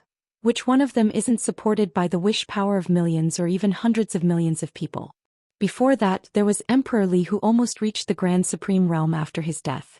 In order to capture him, Dao Tong crippled 3 profound realm and 2 true realm experts. Now if the emperors in the mortal world are all dead and Black Bai Yanjun doesn't care about them, how many ghost cultivators will there be in the world? When Wanderer Bai heard what he said, he frowned and shouted, do you think the Xianmen will just sit back and do nothing? Li Yunxin immediately pinched his throat and imitated his sharp tone. Do you think the celestial sect of wonders will sit back and do nothing? If they didn't know what you fools have in your heads, they would definitely send people to watch over those emperors and have the demons kill them. Then I implore you to use your brain again, to think, what? Being ridiculed by Li Yunxin like this, anger appeared on Wanderer Bai's face. His face twisted, he felt like he was going to explode from anger. But after 3 breaths of time he still took a deep breath, gnashed his teeth and said, what's so difficult about it? If that monarch of the human world really met with some unexpected mishap and died, the power of wish from millions of people would be enough for him to become a true state body. The wish power of millions of people could make a profound realm expert. If it's a big country like Qin or Lai state, it's more likely to make another Emperor Li. On Li Yunxin's face was the smile that made Wanderer Bai so angry that he almost went crazy. He pretended to be patient and patient. Hey, you're finally enlightened. Then what? Tell me more. They were the ones who came to ask Li Yunxin. But now he was the one who wanted to tell him these things that were guided by Li Yunxin step by step. However, he couldn't shut his mouth right now because if he did, Li Yunxin would mock him again and say some despicable things. Damn it. Wanderer Bai cursed in his mind. This damn Li Yunxin could provoke the anger in the deepest part of his heart with every word he said so casually. This was so weird. What kind of weird cultivation method did he practice? Did he cast a spell on himself? Finally, he forced himself to clench his teeth and stared at him fiercely. And then, humph. And then, Dao Tong would have to use more powerful cultivators to guard against such a horrible emperor. An enlightened Daoist master needs a perfect harmony master to guard against him, and a perfect harmony master needs a profound realm cultivator to guard against him. If it's a big country like Qin, Lai, and Li, each emperor needs 2 profound realm Daoists. There are dozens of big and small dynasties in the world, but there are only 200 to 300 cultivators above the profound realm, and only dozens above the profound realm. Their fighting power will be greatly weakened. And then, keep talking, don't stop, let me see how many things are in your head. As soon as Wanderer Bai finished his words, Li Yunxin immediately pressed him with questions, not even giving him time to breathe or think. Even though the two of them were very far apart, Unfettered White felt that Li Yunxin was right in front of him, pressing her face against his. He even felt that he could feel her scorching breath and overbearing aura. It kept pressing down on him, causing his mind to become muddled and his emotions to become flustered. It was as if all his thoughts were tangled up into a huge mess and were stuffed into his brain randomly. He suddenly shouted 3 times, "What then? So what? So what?" The folding fan in his hand fell to the ground with a clatter, but he didn't notice it at all. Yazi and all the demon kings present were silent at this moment. They all looked at him. But Wanderer Bai didn't notice it either. His face trembled slightly and his eyes stared straight ahead. His mouth opened unconsciously like a fish that was thrown onto the shore. He lost his composure so much that when Hatred coughed and said, "Young Master Bai," in a deep voice, he still couldn't recover from his emotions. At this moment, Li Yunxin strode towards him. As he walked, he looked at Wanderer Bai and said in a fast but strange tone, "Let me tell you. The people you mentioned are only the people that Dao Tong will use to watch over the emperors and prevent them from dying and becoming ghost cultivators. Besides, they need to double the number, because they don't know if we will also send powerful monsters to assassinate the emperors. In this way, half of Dao Tong and Kenzo's power will be tied up by the countries in the world. They have shepherded the people on behalf of the Celestials, created dozens of dynasties to manage the world for them, and sent them endless offerings and talents. Now it's time for them to pay their debts." With an intimidating aura, he walked through the crowd of monsters as he spoke. But the monsters that were threatening to refine him 15 minutes ago now looked at Wanderer Bai and then at Li Yunxin. They didn't know why Wanderer Bai lost his composure in just a few sentences. What these stupid demons didn't know was that whether it was Li Yunxin's footsteps or the speed of her speech, they all had a special meaning. She adjusted them according to Wanderer Bai's every look, every movement, and even the speed of his breath. When he finally walked in front of White Wanderer and pressed his face against White Wanderer's, Li Yunxin shouted harshly, "Have you ever thought about this, you idiot?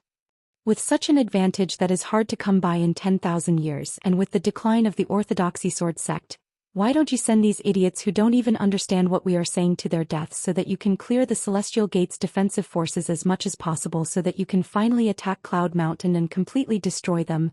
You're still dreaming about sharing glory and prosperity with everyone. I said you're a frog at the bottom of a well. Are you still not convinced? What future and recuperation?" Wanderer Bai was dumbfounded by Li Yun's yell and couldn't say a word. Li Yunxin suddenly turned to look at Hatred. "With this war and the death of so many cultivators in Dao Tong, do you still expect to stop the war and recuperate? The endless war between the monsters and Dao Tong started 2,000 years ago. Now it's the final battle." After saying this in a stern voice, he stared at Hatred. "So, Lord Tongun, now that things have come to this, what's your choice?" Hatred was slightly stunned. This was the first time he saw Li Yunxin like this. But it was also the first time he saw Wanderer Bai like this. At this moment, all the monster kings in the hall began to discuss in a low voice. They seemed to understand every word Li Yunxin said. But when everything was linked together, they who knew nothing about the general situation and the general trend of the world had no idea what Li Yunxin meant. However, when Li Yunxin said that he would send them out as cannon fodder and sacrifice them, these monster kings heard it clearly. But what about the attitude of Lord Tong Tian on the throne? Lord Tong Tian frowned slightly at this moment, as if he was stumped by Long Jiu's question. And what about the attitude of Wanderer Bai beside the throne? He was even more astonished. Wanderer Bai had clearly only said these words, but his eyes were wide open and his eyelids were trembling. It was as if he was daydreaming, and he didn't even bother to pick up the folding fan that never left his hand. It was really so strange. After about 3 breaths, Hatred frowned and coughed again and again. He said in a low voice, "Well, Brother Jiu's words make sense." All the monster kings in the hall immediately looked fierce and shouted, "Is Lord Tongtian really going to listen to Long Jiu's words? Is he really sending us to our deaths?" This voice suddenly overturned the sky and shook the whole hall. It didn't seem like there were dozens of monster kings in the hall, but thousands of them. Hatred hurriedly said, "What are you talking about? Of course not, of course not." When he said that, those simple-minded monster kings got even more angry and shouted again, "But this Long Jiu actually asked Lord Tongtian to send us to our deaths. Lord Tongan, hurry up and let us eat this kid."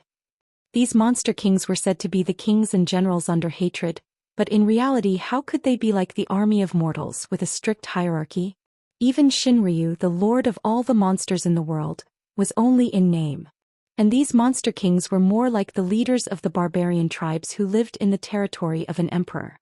Most of them were not as intelligent as dragons. Some of the smarter ones, such as Mr. Panchong, Lord Yu and Lord Renjun, who were the first to challenge Li Yunxin, did not have much experience. They had no interest in the worldly dynasties or the world's power. They only used their limited wisdom on eating, drinking and fighting.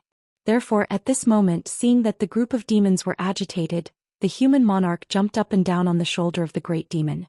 He stared fiercely at Li Yunxin and encouraged them to eat up this insignificant dragon Jiu, so that their bodies could be stained with the dragon qi and become even more powerful.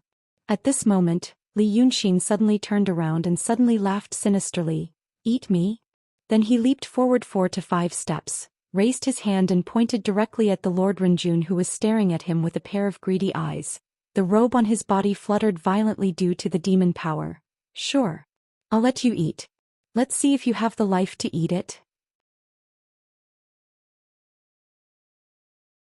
After he said this, he roared and pounced forward. Hatred immediately stood up from his throne and shouted sternly, "Don't hurt him." His words were not meant for Li Yunxin but for the Lord Renjun. But seeing that Li Yunxin had offered himself, how could the Lord Renjun care so much? He was originally a 1,000-year-old white ape, and called himself Lord Renjun. Among the many monster kings he could be considered as one of the top big monsters. His cultivation had reached the peak of the realm of truth, the level of perfected immortal. Such a monster was originally a feudal lord of an area. Moreover, he was quite intelligent, so he also governed many small monster kings around. He was an important role for Hatred in Yi country's fief, so he was naturally arrogant. At this moment he first heard that Li Yunxin wanted to send them to die, and then saw that Li Yunxin actually dared to directly challenge him. How could he care about what Yizi said? He immediately laughed strangely 3 times, and with a loud and brave voice that did not match his thin body, he shouted, "Lord Tongtian, today this little kid is courting death, so don't blame me." As soon as his voice fell, the Lord Renjun did not dodge as if he wanted to forcefully suppress Li Yunxin's momentum. He also pounced towards him. The fight between monsters and demons was not like the fight between Daoist priests and swordsmen, who used many talismans and messy sword auras. In a fight between monsters and demons, apart from a limited number of natural magical powers, it was a head-on fight with an incomparable tyrannical body. It had to be a battle of brute force against brute force, the bombardment of blood and flesh. Only then could it be considered a battle to its heart's content, heroic to the clouds and convincing the loser wholeheartedly. This white ape was at the peak of the realm of truth and had sufficient strength. And the monster kings had long known that Long Jiu was only at the realm of transformation. Although they heard that he had advanced to the realm of truth, but when he was being chased by Dao Tong and Kenzo he was seriously injured and almost fell from his realm. Such a Long Jiu, so what if it was because of the tyrannical body of dragons? The Lord Renjun knew that as long as he exchanged a few blows with Long Jiu, even if he couldn't kill him in one fell swoop, he would still kill him until he lost all his spirit. In this way the monster kings behind him who had been incited by him would swarm over. At that time he would tear this Long Jiu alive. Now it was the eve of the battle with Shenmen. This little long heir was a dispensable character who had incurred the wrath of the masses, What else could Lord Tongtian do? These thoughts flashed through his mind in a flash, and the monster kings behind him really did as he expected. All of them stirred up their momentum, their eyes revealed a murderous glint. They were also ready to pounce. Seeing that both of Li Yunxin's palms were flying towards him, he cackled and shouted, "This lord is going to tear me alive." Huh? Because at this moment, a cloud suddenly rose around Li Yunxin's body. Within the cloud, a godly demon body of over 10 feet suddenly appeared. The appearance of this demon's godly demon body was already within the Lord Rinjuan's expectations. But at this moment what caused his heart to be greatly shocked was, suddenly, an incomparably tyrannical force appeared out of nowhere, forcefully freezing his body in midair. At this moment, thousands of thoughts flashed through the Lord Rinjuan's mind, but in the end, they only converged into 2 sentences. My life is over. Where did this little Longjio get his magical powers from? Following this, Li Yunxin's shout of, "Good." In midair, a golden figure flashed past. The 2 of them were already in midair. One of them was surrounded by clouds and mist, the other was surrounded by whistling chilly winds. How could they tell if that golden light was the mysterious light that was stirred up during the battle? Just as the Lord Rinjuan's figure paused for a moment, the 2 of them passed by each other. Then, blood spurted out from the Lord Rinjuan's headless corpse with a loud bang, like a fountain that rushed all the way to the roof. At this moment, the demon who was still at the peak of the true state had revealed the true form of the white-haired old ape. His limbs were still twitching violently, as if even until his death he still couldn't understand what kind of trick had he fallen into. Not only was his body frozen, even the demon power in his body was suppressed. From the moment the 2 of them exchanged blows to the Lord Rinjuan's corpse, it was only a breath's time. Hatred hadn't even had the time to sit down after he shouted those words. And those demon kings who were originally planning to follow up had only just stretched their bodies at this moment. But they had already seen the Lord Rinjuan's corpse. His entire body was covered in steel armor, his mouth was filled with dense fangs, and the antlers on top of his head were towering towards the sky. Clutching the head of the Lord Rinjun in his hand, his entire body was emitting a powerful aura, as if he was a demon from the 9 underworlds standing in front of them. The group of demons stood dumbfounded on the spot. Then they saw Li Yunxin open his mouth and roar angrily, "You want to eat me?" Countless tiny electric snakes exploded in the clouds around him. "You scavenging for food in the mountains and rolling in the mud, how dare you say this word to me? Are you tired of living for hundreds and thousands of years? Have you forgotten how to write the word, death?"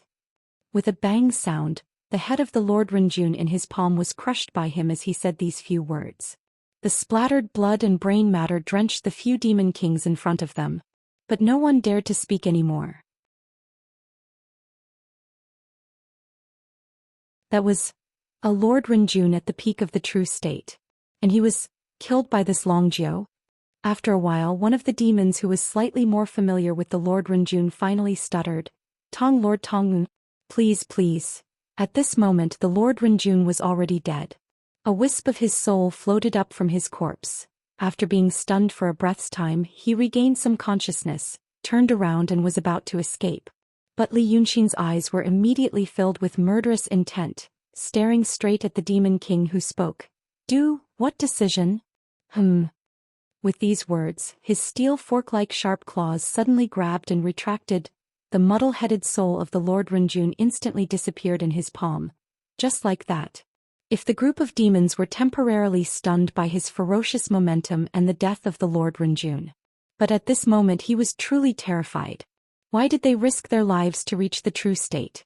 Because the soul of the true state was not destroyed. Even if the body was dead, it was still very difficult to kill it. But at this moment this Li Yunxin not only killed the Lord Rinjun but also took away his soul. How could these stupid and ignorant demon kings have the mood to guess what kind of magic weapon Li Yunxin had on him, and what kind of supernatural power he used? They immediately turned into a mess and avoided Li Yunxin as if they were avoiding the black and white Yama kings. They were afraid that Li Yunxin would become violent again and tear them apart alive. Who said that Longjio was just in the true state? And who said that he was seriously injured? Li Yunxin stared at them for a full 2 breaths of time, until no one dared to look him in the eyes. Only then did he turn around and look at hatred. Seems that second brother is usually too lenient. Li Yunxin took a deep breath and said word by word, so much so that these bastards under second brother don't even know what it means to be dead and have their souls destroyed. Second brother told me before that it was not the dragons who were insulted. Second brother's teachings. Li Yunxin snorted. Brother Jiu, remember it. Today I helped second brother kill this demon who didn't listen to orders and cleaned up the house. If second brother blamed me because of this, I have nothing to say. But you're tuning in to the Zhou Xian's Legacy YouTube channel. Don't forget to subscribe and join us on this journey to catch the most captivating stories.